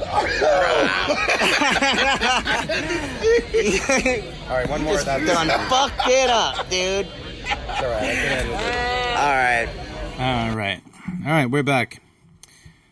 That was a fun chat with John. I'm glad we got to catch up a little bit. We're hanging out here. It's 9:24 p.m. on Wednesday night. We're just hanging at the studio. Having a good time, Got man. some food. Tatiana got some burritos delivered. Taco Bell, bro.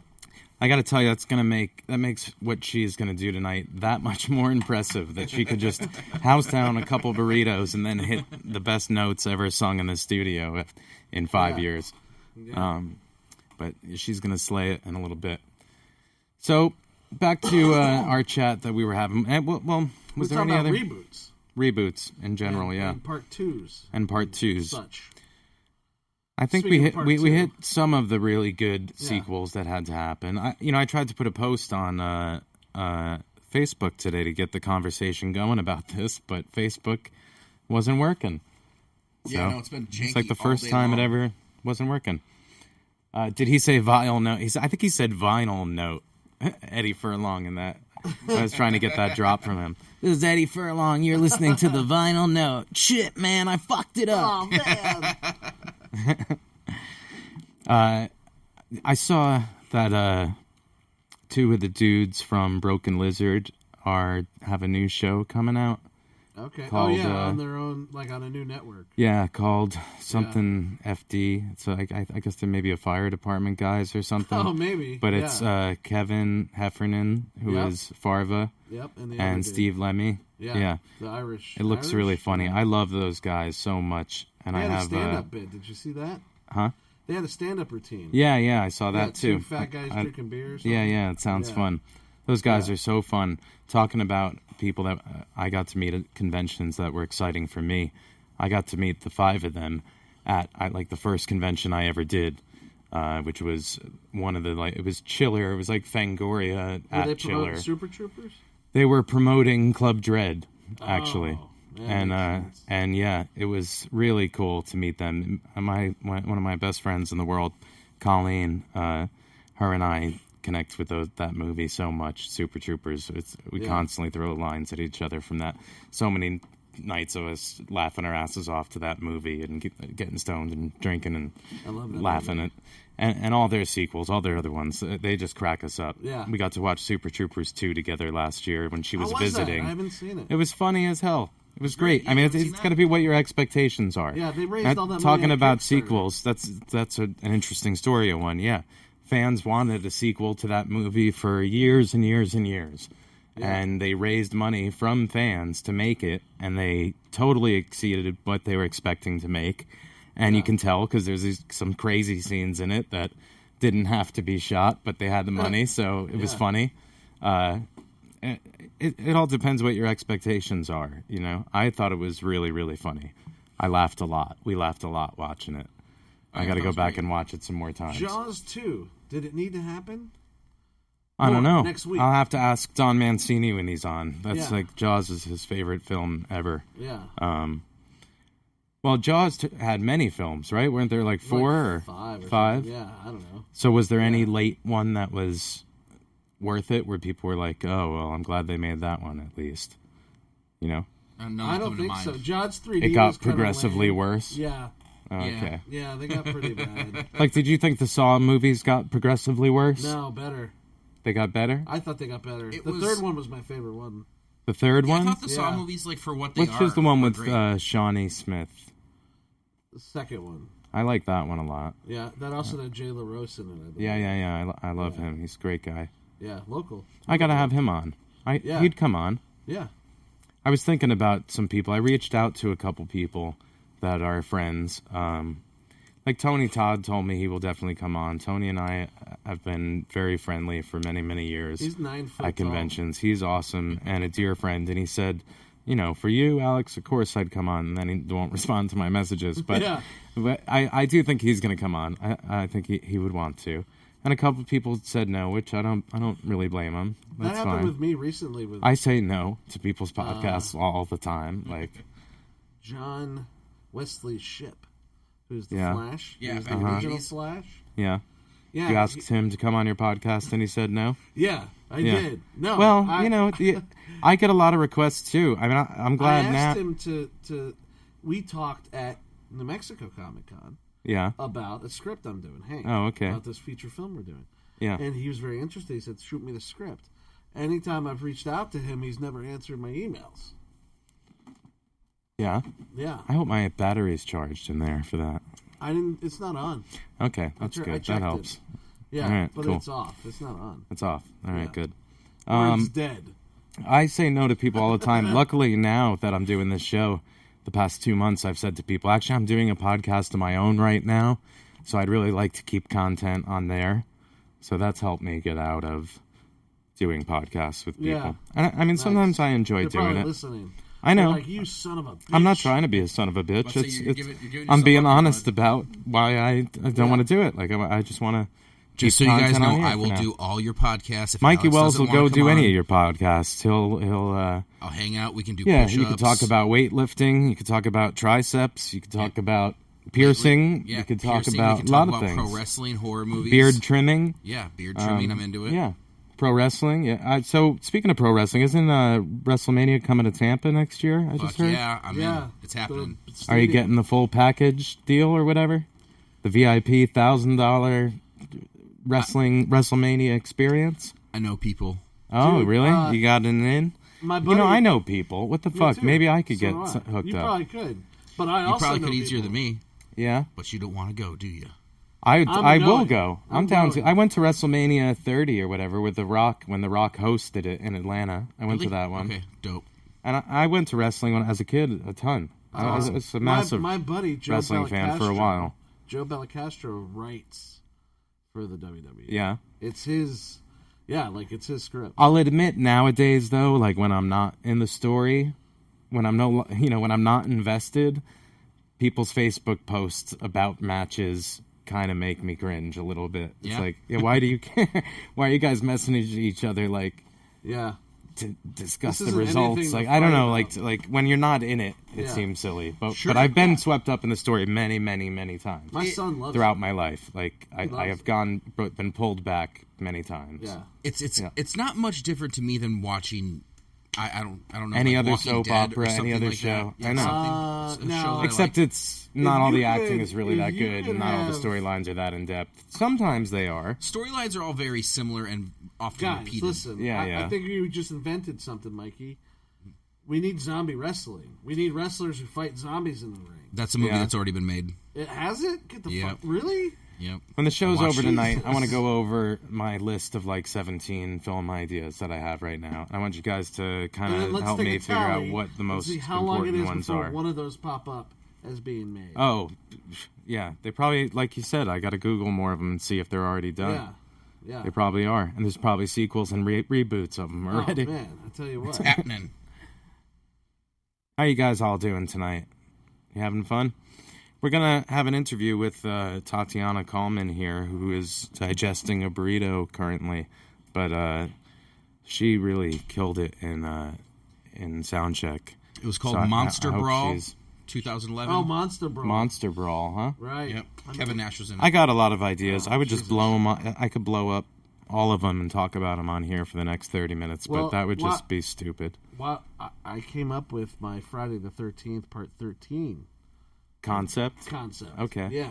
So I don't know if I should. So I got to share it. have Kane back on, and then No we'll- spoilers, Joe. Right. No, I'm just going to write it and send it to Kane. See what he says. Yeah. What happens if he Maybe, gets behind I don't know. Nothing, probably. They I don't don't give know. a shit. Studios don't care. Who knows? Yeah. They you should have got the brought Kane actor back. who's been It's hard Jason to 9 times? it's hard to even think about that because Kane never should have not been in it. So what? You know, Agreed. They went with Derek Mears. yeah, and I You like know? Derek a lot. Yeah, he's a cool guy. Derek's a cool, but that's not who they went with initially. Ken Kersinger, I think, did Jason versus Well, Freddy. I mean, Derek did the new one, the reboot. Maybe. When they rebooted it. Derek's a cool dude. He does like stand up comedy and stuff. Oh, I didn't know that. I'm pretty sure that's right. I know that he does a lot. He does improv stuff He and does a lot of whose line is it monster anyway type of things. I characters. think. He does a lot of those suited characters. Did a lot in Hellboy and shit Yeah. like that. Yeah, I'd like to have him on. That's a good idea. It'd be fun. Robert your Mukes, homie, maybe bro. I'll ask him if he wants to come on. I reached out to Christina Klebe, who is a good friend. Yeah. From all the years doing the shows. We'll see who can come on. Danielle Harris is a good friend. I'd love to have her on, so we'll see.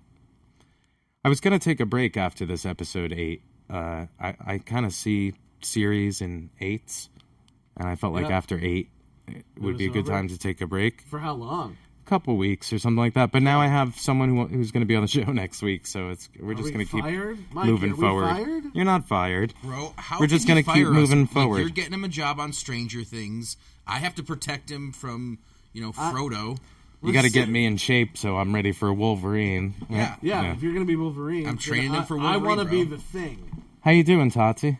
I'm prancing. You're prancing? You want to sit down and chat? I need a hug. You need a hug? Yeah. She's got a fifth of whiskey. You are no, that's not whiskey. huggable. I'm being very healthy. I'm drinking delicious That's like syrup Pepsi, or something. Like with sugar, which is what I should not be having. She just had a burrito and a gallon of syrup. You've got some great exercises for your voice, though.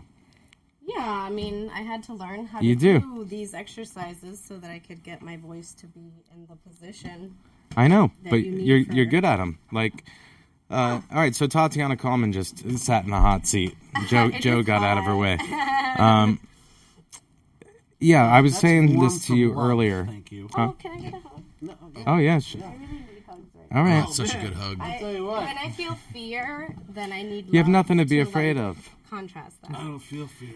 It's funny how the most shoulders just talented got a little people, more broad. the most talented people that I work with, I think are battling fear all the time.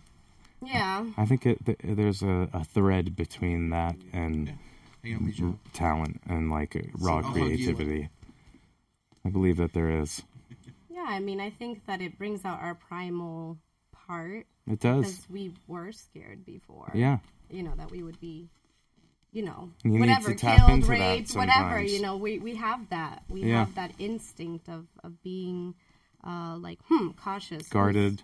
Guarded. And yeah. yeah. I'm definitely a very guarded person. Yeah, the most creative people also seem introverted for the most part. I think some of us get put into positions where they're entertainers, so they come off as an extrovert because they're entertaining people all the time.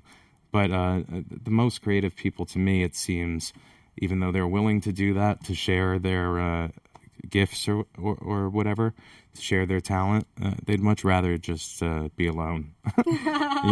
On the beach. Yeah, alone on the beach with Today your thoughts. I was like, Alex, Not that much pressure. Man, it's like a sunny day. I really want to go to the beach yeah. right now. I'm like driving to Clearwater, see the sun setting, and I'm like, why am I doing this? Come on, like, you come to my dark studio and. No, I. It's because you have an I incredible admire gift, you. and people I really admire want to you. hear you. Well, thank you. Yeah, I admire you. Thank you. I admire you as well. Oh. We had a really good time working together on those tracks. We did. Yeah. We had a great time. It was very relaxed and Yeah. homey feeling. Although Yeah. I feel scared in this room. You're scared in this room because, let me explain to people why she's scared in this room. It's because there's a couple Chuckies sitting around. Not the dolls themselves, but there's Chucky imagery, and there's a Jason Chucky mask sitting right there. And it's dark. It's just dark in the studio. I kind of live in the dark, and it's a dark studio. The walls are black. Do you feel light right now? The walls are black. You bring light into the studio when you come in. If you live like north of Georgia, this is what like a typical basement would look like. Yeah, exactly. Yeah. It does look basement-y. Yeah. But that's kind of what I was going for. Like a nice basement. I like that. Yeah. I like it. Yeah, no, Keller. We say in German, Keller. Es ist ja. wie ein Keller gerade hier drinnen und ich bin ein bisschen aufgeregt, weil ich weiß nicht, was ist in die Ecke, weißt du? Und es gibt dieses bisschen so scary, spooky I gotta Gefühl. ask my German friends how you just bashed the shit out of all of us with that. I did see that you have fans in Germany. So Of course, I'm like, I've done like let's, 5 conventions out in Germany. Sprechen Sie Deutsch? No, I can't even make the sounds that are associated with like the necessary sounds to speak that language. I can't with even Rammstein. make. Yeah. Yeah. Like, But I'm pretty you sure I'm are talking about you like are singing a about baking a world cake or traveled, experienced person in life. You've experienced life in many different cultures and different areas, not just Germany either. I was born in Bogota, Colombia. Yeah, exactly. And you spent... Colombiana! Ooh, ooh, ooh. Which holla, is... holla, holla. Yep. People are very proud when they hear I'm Colombian. They're already like taking out their flags. I'm like, yes. How does that work over in Germany? Does that intrigue people there? I think it intrigues people a lot because it's not really necessarily that easy in Germany to get ahead, especially if you're not from Germany. I'm not trying to say in any way that they're racist because they're not. They're like super accepting and loving human beings, but they are closed. Yeah. You know, so it's really it's not easy to. It's tough. To survive Citizenship over there. to get over there is tough. To get working visas is difficult over there, and I actually don't know Germany firsthand, but I know the Netherlands because I've been interested in moving to Amsterdam many different times in my life, at least for a brief period of time. I had like a moment a where I year. considered I'd love it. to spend a year. I hope I get hired to write something someday, and then I just demand that I want to write it in Amsterdam. And Ooh, what a poet. they send me out I there. love it. Yeah. Yeah, a screenplay or something. I don't know. It would be fun. Yeah. I would love for that to be my job. I'd love for my job to be person. enough where they pay me enough that I could go sit in a coffee shop and write somewhere. Writing is going to be a much bigger part of my next year or two, I've decided, because I do have this long list of ideas, and I have to decide which ones are really worth putting in the time to try to translate them in. But enough about me. It's my show. About that. Yeah, it's my show, but I'm always here and you're not. So let's talk about you some more. How did you? When did you decide that music was absolutely going to be your life and your passion in life? Were you real young? Yes. Yeah. I was very young. I can still remember the first time I listened to Selena. Not Yeah. Selena Gomez, but Right. Selena. Sure. The Mexican crossover singer who went from Mexican music to American, like, English-speaking music. Yeah. And I saw the movie, and I was like, oh, my God. Like, everything related in some way, me to her as a Latina, you know? Sure. So that was, like, my first moment of realizing I love what she does. I love how she's so close to her fans and that they love her so much. It's like this beautiful relationship between the audience. I don't know if you've seen one of her last concerts before she was killed, where her fans are just singing every single word to the tip of their tongue, I know about the it's connection just, between her fan base firsthand. My girl that I dated for about 8 years was Colombian. She was a massive fan of Selena. So, and devastated. The devastation of her loss was... it's tragic. Yeah. I really difficult one for people to get over. Send all my love, Yeah. you know, to her family. Who's I know because I had a family member pass away. Yeah. Who at that age, like 21, 22, and that's just so devastating for the family. Like it's a wound that seems to never go away. We talked about that. Episode 2 of this. These past 8 episodes was about death. Was it 2? I think 2 was about death. And we talked about that. How the connection to an idol, someone that you may have never even met in person, but someone that really, really deeply inspired you, that death could be as devastating and long-lasting and significant to a fan's life as someone that you grew up with. You know, the connection is undeniable. Which I think ties into our talk with John about these conventions and people who go and meet people that have been inspirations to them. The connection is real. And so a loss like that, I get how that could, you know, I don't like thinking about the fact that Chris Cornell is no longer alive. I don't like thinking about it. I can't listen to his music very much, and I'm not really ready to accept that one yet. Like in 1994, when Kurt Cobain died, it was, for me and a lot of other people at that time, it felt like a brother had died. And I actually lived through my real brother dying. So I could say that maybe the feeling is not the same, but it is significant, and it's not something to be underappreciated because they were a celebrity and you didn't know them firsthand. But anyway, that's neither here nor there. But when you said Selena, it made me think about that. But because you're style of singing is so technical, and it's not just I know you sing pop and you sing all kinds of stuff, but especially the opera, it's so technical that your passion for it has to be diligent. Also, you have to work hard at it. It's not, you can't be a fly by night kind of, I occasionally sing opera. Like it really, you really have to hone that craft. There are people who bust a jam. I've sung, and there's definitely people who stand up and start singing O Sole Mio with me. And they're just like, whoa, and they can keep, and it's just like, wow. And they can keep up with you? Yeah. There's people who do it, and I love that because that's the moment where I really feel that there's a classical jam. We don't have those in classical music. I can keep up with you with Taco Bell. I think you could put down more burritos, I think, but have a burrito eating challenge. Oh, that was such a good burrito. I'm doing some Werbung, some marketing here for Taco Bell. Well, I grew up in Taco Bell. My dad, that was one of the only restaurants we could go to. We didn't have the money to go to fancy restaurants. Yeah. So that was like the highlight. Did you get like the 7-layer? Is that what you rocked out? I like the Nacho Supreme. Have you ever tried the $20 Taco Bell challenge? No. See how much you can. How much food you can get for $20 at Taco Bell, and the answer is endless. Yeah. I love that. Finishing $20 worth of Taco Bell is a challenge. Fabulous. Yeah.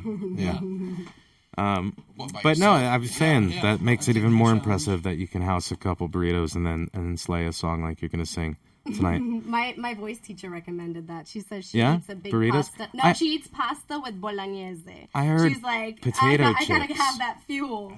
I embarrassingly checked out the premiere of American Idol because it was on.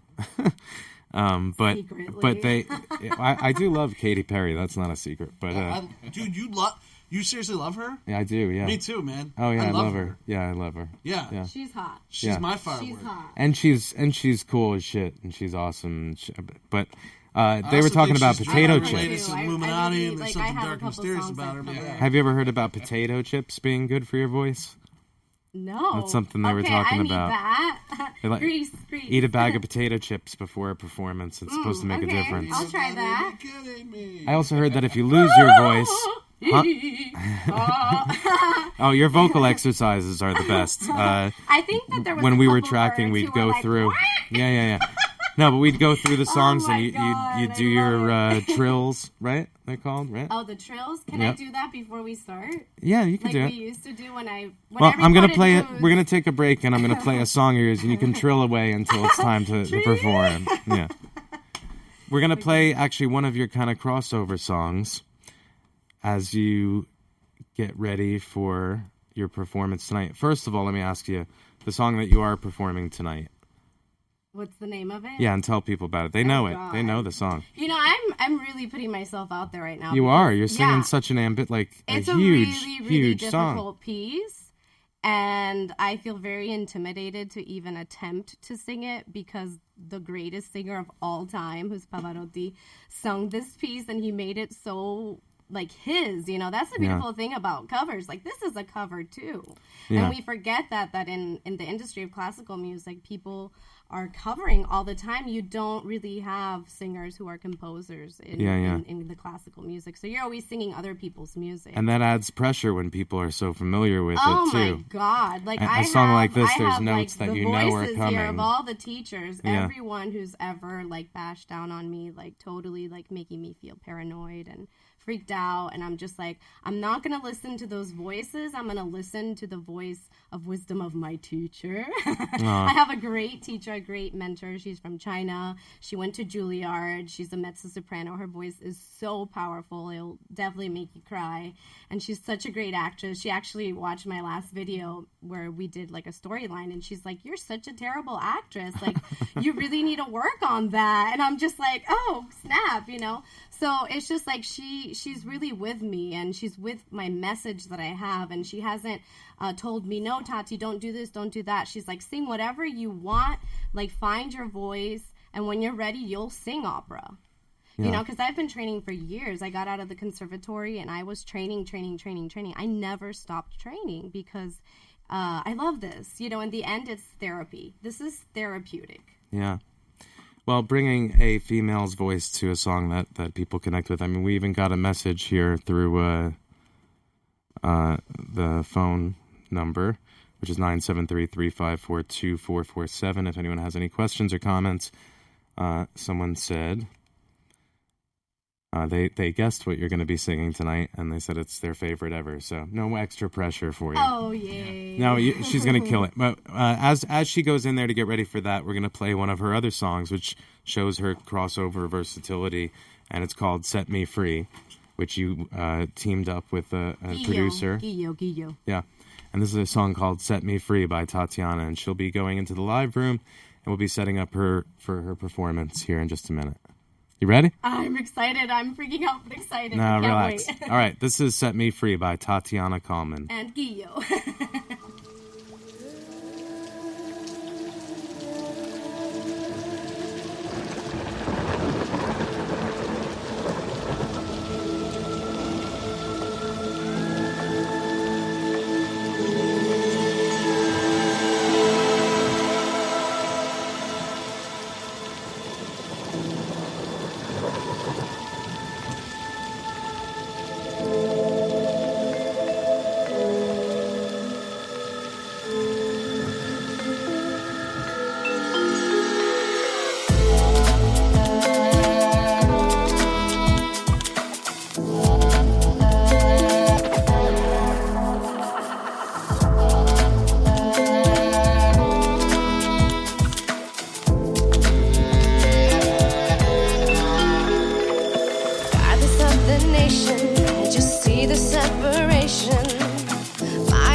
That's a beautiful song.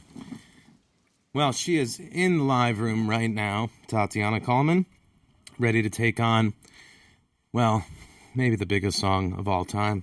Those of you who have been messaging and asking, yes, it is the song Pavarotti made famous, Nessun Dorma, which she is about to slay for you guys. So the question is, if I can give you guys as good audio as I need here.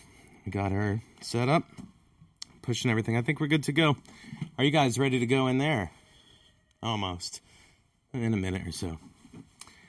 All right, guys. How you been enjoying the show so far tonight? Next week, I believe Danielle Bisutti from Cult of Chucky is going to be coming on with us. I'm not sure the musical band yet, but we have a couple people in mind. I've got some more music I want to play for you guys next week, and we'll figure out some fun topic to talk about. I'm going to be gone this weekend, so I'll have a bunch of things to talk about for my weekend in Little Rock. But tonight, it's been a pleasure to have you guys listening and to have John Lafia on, and especially to have Tatiana in here to take on such a big song. Let's check on her. Hey. Hey. How you doing in there? Oh, God, I'm freaking out. All right. Don't freak out. I gotta make you sound good. You're gonna sound amazing on your own. I hope so, because I really am super nervous that I'm gonna do something to injure my voice. No. It's like you're trying like a new move in gymnastics that you've never done before, and you're just like, oh, I gotta practice this a lot more. Well, so for any opera critics out there, just know this girl's just trying her best, and I'm not expecting to sing at the Met. I'm a classical crossover soprano, so we're all rooting for you anyway. A little bit different. We appreciate you taking such a risk and being so ambitious and making the most out of your performance here. We're all, very grateful to have you here singing. One question, though, since I've never done this before, Alex, and you must know that. Yeah. If I really feel like I can't do that high note at the end, can I just stop? Or do you want to definitely hear the whole thing? I don't want you to hurt your voice. I want you to do what you feel comfortable with. All right, I'll do what I can. If something that comes out that is not supposed to come out, like a gallo, we say, like a little... we got you. Just do know that I was very ill, and it's been very hard for me to get back. You're in good hands. Don't sweat it. All right, here we go. We're going to give it our best shot. Tatiana Coleman at AV Productions in Clearwater, and take it away.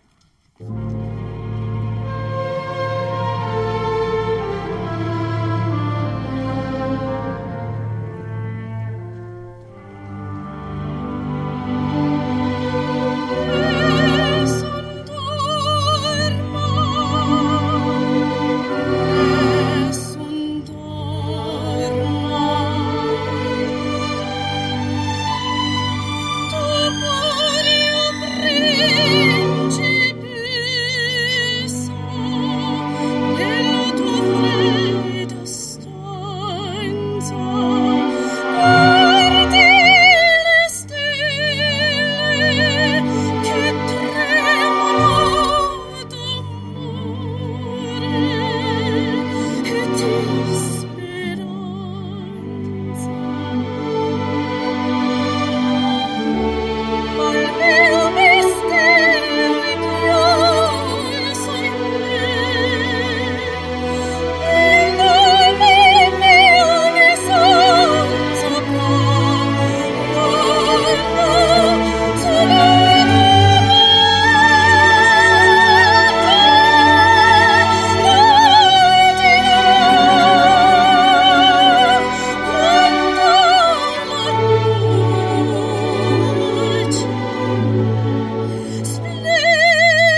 You did a fantastic job there. Holy shit.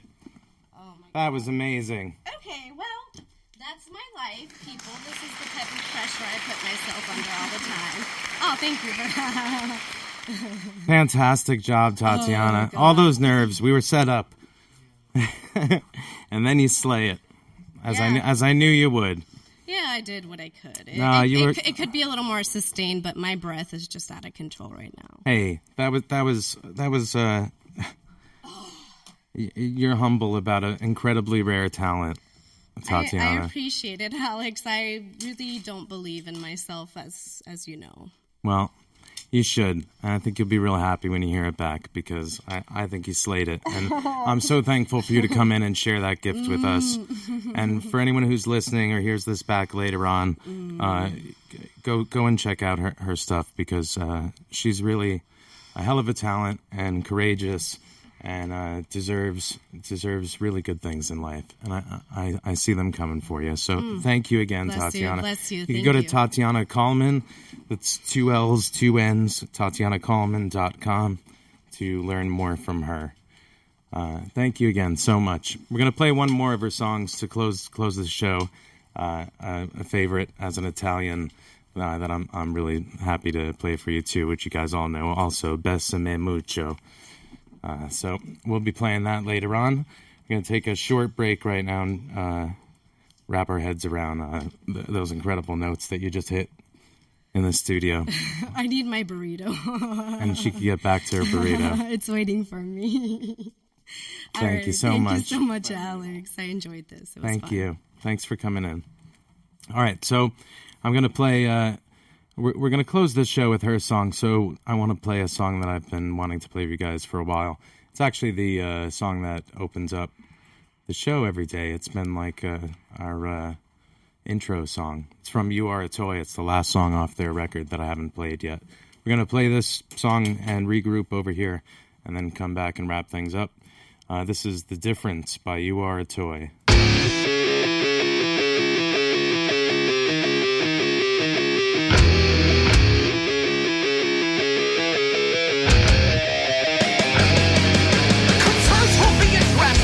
Now be peaceful. Let's take ourselves a moment to decide where this should lead to. Wanna make them stand beside themselves or make them wanna be you? I jump on the bottom of shit so that I fucking say we need you to breathe through.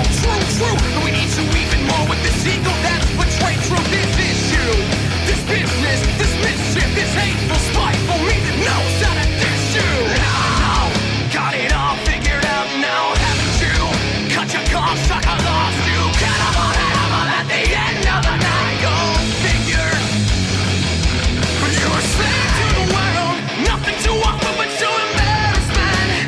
Nothing for no one you never cared about. Just a mirror now, go figure.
Yeah. That's the difference from You Are a Toy. That wraps up the record that I've been playing for you guys over the last 8 weeks. One of my favorite projects that I got to work on at the studio. So I was really happy to bring that for you guys. Can you flip that light off in there? Of course. Sorry. Thanks. No worries. I just hear the fan. All right. Let's get you guys back on mic, and we'll... Hey. Yeah, so next week... I'm going to be gone over the weekend. I get back like Monday night. I'll have really no time to prepare, but we'll come up with something to talk about. All the time to prepare in Little Rock. Well, that's true. I will. I'll have a lot of time to think about things. I'm going to start one of these scripts. I have a script that I've been writing I'm on page like 60 of, and I want to see if you guys think I should finish that one or if I should go start one of these new ideas. And I want to think about what we could maybe make at your studio. I don't know how to get money for these projects. That's the problem. We gotta build a deck, and we gotta find investors. Man. We gotta put something out that people love and start from that. Yeah. I know you've put stuff out, but we got to come together, I think, and work on some of these things. We're working on it, man. We're gonna. I think the two of us, are building what we need to build, man. Yeah. Any investors listening on YouTube that want we'll give you some real creative ROI. minds. Yeah. And you just got to help us bring some of these ideas to life. I feel like there's one dude out there going, I'll tell you shine. honestly, if I had a job at a network as their creative director of the network or something like that, I think I would be such an asset to any network with that job. Maybe it's my ego, but that's what I think I'm best at. I have great ideas for stuff all the time. I don't have the motivation to go through with all of them. That's why I want that job. I want the guy who's just this is an idea that will green light. This will work. That won't. Ben Affleck, Batman, go. Yeah, I mean, come on. Those are easy decisions. Is that a job? Yeah, the creative directors for networks. Yeah, they're absolutely. Called developers. They're the guys that decide basically what goes on, what goes out. Netflix has a couple, and every network has a couple. Fox, and CBS, they all do, man. Where do you think Friends comes from? Even just a writer for any one of those things really is a dream job for me. But mine too, someone with making those decisions.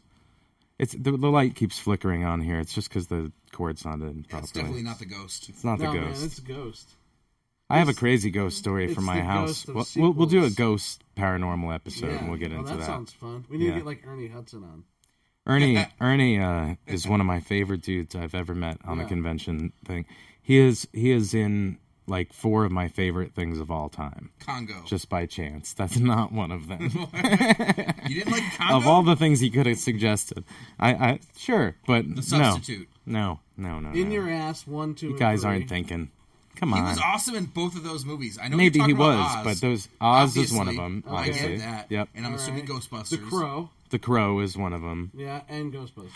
And Basketball Diaries and Ghostbusters. Yeah, he was great in Basketball Diaries. Yeah. Reggie. The Crow? He was the Crow. He was. No, I know. Yeah. I know he's in it. I just adore the movie so much. So, and he had a couple great lines too. Yeah. Yeah, no, he I'll was pull a good that walking in the that. wind shit with me or whatever. But you didn't like him in Congo? No, I don't remember that movie that well. That movie's fucking awesome. I'm sure it is. In Congo. Yeah. I saw that shit twice. 1 second. I missed all of Bruce Campbell's career. All those shows, all the movies that people love him for. I'm not really. I love Briscoe County Jr. I was 11 Bruce maybe Campbell when that show was on the air. It was Really? fantastic. I actually got to work with him at USF. He did a show. Yeah, we shot the show and organized it. I got to hang out with him and shit. I need a name drop sound effect that I could hit. I'm like, boing. Name drop. I'm 17% sure he's my dad. Oh, really? Yeah. I've never met my father, and I claim him as my father. Could be. Well, no, my Could mom be. was a stripper back in the day, and you've done some paths backwards, huh? Yeah. To figure this out. Oh no, my mom's but you don't some look research. like Bruce Campbell. No. It's not a secret that she was a stripper. You look I guess like not, Leo yeah. Schreiber. I'd buy that. Yeah. Yeah. He looks like my my spirit animal. Yeah. No, in your. Yeah, he does look like a spirit. We had a fun time shooting this. Dude, we didn't even South talk of about Central. it. South of Central. We shot last week. I wasn't here for the follow-up. You weren't here for the follow-up where we chatted about it, I but had to go. Yeah, it was a good time. You said it was one of your favorite times in your life, which was a very nice compliment. It was very fun, man. Yeah. I'm excited to be a part of that then, too. Yeah. You don't have a lot of those moments, you know what I mean? Like, yeah. And I was just sitting there, and I was like, this is cool, man. Yeah. I was like, I really believe in the show, and I believe... And we got to do some fun acting together. It wasn't like dramatic stuff, but it was... a golden... Yeah, joint, joint dipped in pure gold. Yeah. And then we hallucinated Mikey Wells dancing in the corner. And, yeah. So you'll see. I guess you guys will see at some point. Yeah, maybe. You know, I'm hoping hopefully. to, pitch it for real, man. I'd like to do some writing with you, and because we had a lot of good improv stuff that we came up sitting there. Yeah, Snatch Chat, remember that? Snatch Chat. Are you going to use that take or the premium Snapchat? No, I like the Snatch Chat. Premium Snatch Chat. Yeah. Yeah. That's what I say to my you made that friend up. with benefits sitting next to me line. character. That whole line. Yeah. It just went with the scene. Don't you have a premium Snatch Chat to be running right about now? I'm like, I need to turn on my Instagram. I'm so antisocial. Oh, yeah? Nothing's working today, so... Yeah, it doesn't matter.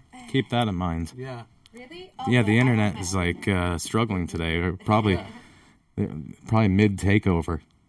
Yeah, satellites are down. The ship has finally arrived. Yeah. But were you happy with how everything came out? Oh, man, I watched the footage today, man, and it's great, dude. It looks really great. It's funny, all right. But you can see us progressively getting more stoned as the scene goes on. Yeah. You know, because we did... people out there, you know, when you shoot a scene, you shoot a wide, and then you go in for the close-ups, which could be 2 more angles. Mm-hmm. So 3 angles in total for one scene. Each scene was about 7 takes. Yeah. And we don't have a studio governing us, so we're smoking real weed. Yeah, I mean, that's so 21 not a takes, secret. 21 takes of me hitting that little bowl. Yeah. Nonstop. Yeah. So we were all... And then the joint. Then the dancing. Oh, and then... Okay, so we're smoking this gold joint, and we're told that this is a scene where we're... just go for it. Just kind of go for it. He kept referring to it as the dance montage, which was making me not want to shoot it at all. And I said, no, it's got to be like the drugged out fucking montage scene of us smoking this joint. So I'm hoping you edit this to make it look cool, because otherwise it's going to look stupid. But you'll edit it to make it look fun. So I was thinking, what could I do to make it funny? You know, and I've been in a lot of circles of smoking big blunts and stuff like that, and Joe hasn't, I guess. But this was my high school training, I guess, smoking blunts on the tracks and everything. But so I had this gold joint, and I thought, all right, so I should blow a shotgun into Joe's face. So I flipped the joint into my mouth, and I, you know. Lean in towards him to blow the smoke through the joint into his face. There's like I figured it would be a good shot of the smoke blowing directly into his face. Fucking guy who's never had this happen to him before goes to grab it with his lips like I decided to pass it to him that way. I thought it would just be funny to put it in my mouth and pass it to him in a kiss or something. I didn't know. So he goes and puts his lips around it and tries to pull it out of my mouth. Nearly burns my face off. I luckily didn't destroy the joint. And I was able to like spit it out last second into my hand, and we tried it again after I had slapped him. He's like, well, I thought you were trying to kiss me or something. I was like, I don't know. Dude, I'm blowing a shotgun in your face. Come on, Joe, be honest. You wanted to kiss him. Yeah. No, man, I I cracked up later that night thinking that you thought I was trying to pass you the joint with a kiss. Well, here's the thing, man. I mean, Alex, you gotta stop trying to be so fucking seductive. Is that Dude, the problem? Listen, I was so high, I didn't know what was happening. Yeah. And you just you're on film trying to be funny and like dancing around and your drug scene, and he leans in and he goes and grabs it almost right out of my lips, starts pulling it out of my mouth. Alex, you were practically asking for it. Did you see that outfit? Come on, we all saw what you were wearing. Dude, well, I didn't know. Was it I didn't know what you were doing. Questionably sexual or what I was wearing? Was it seductive? Is that it was what very seductive. It was very seductive. You had that wig on. It was the wolf eyes staring at you. And my old hair back.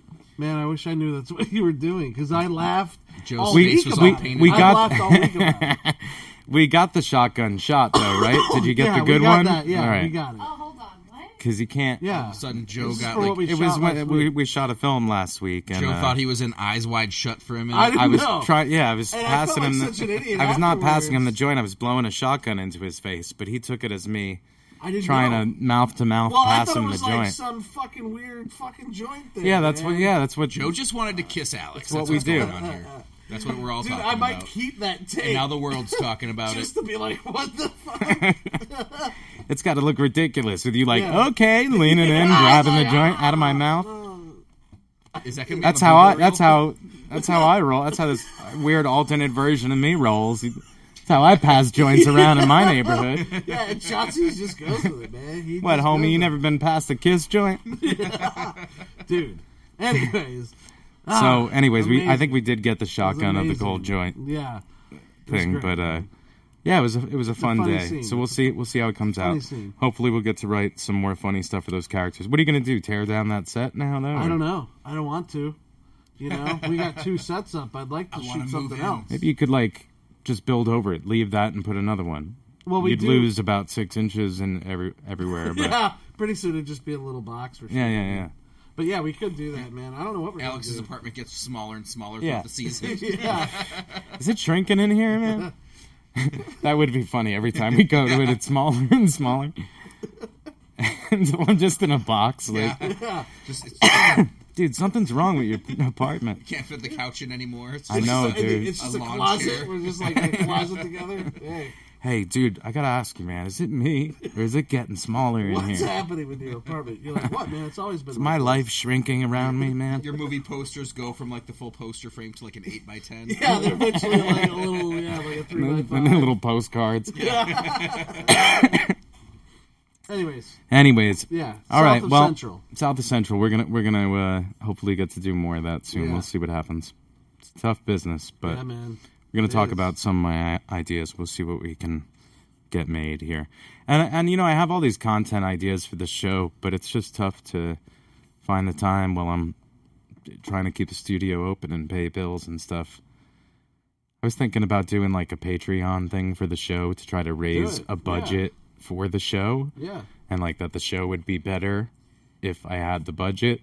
But I feel weird asking people like, Yeah, Just come on, do it. guys, donate. We want KFC around this bitch. I know, Yeah, but I no feel weird shit. asking people for money for extra something toilet I'm paper. barely just learning how to do. Like, you know, I don't know. I mean, really, we're just asking for more of the catering. We're asking for people who enjoy listening to the show to give us us a buck. money that we can make better content. I Give guess. us $1. I don't know if we're Literally gonna just do want a that. Snicker I don't know if bar, we're gonna do right? that. Like, where's my We money? might just keep with it being underproduced and casual. Yeah, because bad. that's what I could afford. Yeah. But we'll see. I haven't been paying attention for 20 Asking for a minutes. Snicker bar, but they won't even buy us ramen. Yeah. I'd like to say thank you to our sponsor, True Leave. Yeah. And on the Hey, there you Trust go. Stick- Maybe I could get True Leave to sponsor Yeah, us. They're the Trust the medical dispensary in Florida, and they're right in the same complex I as my haven't studio. comprehended anything in 25 minutes. Well, maybe it's time to say goodnight. Yeah, then. it is. Good night. All right, guys. Thanks for tuning in. We'll be back next week then, and we'll talk about my trip out to Experience. Little Oh, I Rock, can't wait. Arkansas. If anyone who is listening or does listen on YouTube that is in the Little Rock area, Help him. yeah, Alex help me a out. hug. Come to the Come event. visit him. It's called. It's not just another Comic Con. He likes handies, edging, Don't It's forget to myself pass him the and joint from your Linnea mouth. Quigley who's going to be African there. poppycocks, and I had a instant couple other rebates. songs I was going to play, but we're going to close the show with Tatiana's song. Where'd it go? Here it is. Tatiana, thank you again for coming in tonight. Thank you for inviting It was really a me. I pleasure. hope You really enjoyed did a great it. job. We're going to play one of her songs, Besame Mucho, another crossover opera song that you performed. And hopefully I get her back in the studio sometime soon to record some more stuff, because she's a stunning, pleasure to folks. work with. Stunning. She's stunning. Thank you for the compliment. All right. Even without the dress? Yeah, well, you can get dressed now. Oh, come on. No. Good night, guys. Thanks for tuning in. This is Tatiana Coleman with Besame Mucho. We'll see you next week. Good night.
si fue esta noche la última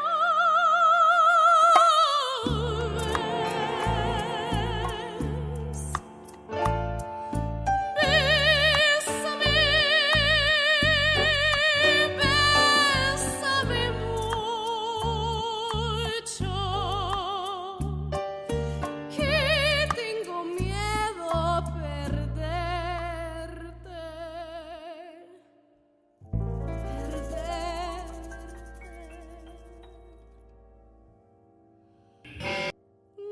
This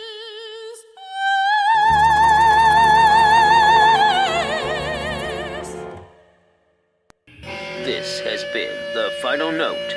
Tune in next Wednesday, 8 p.m. Eastern Time.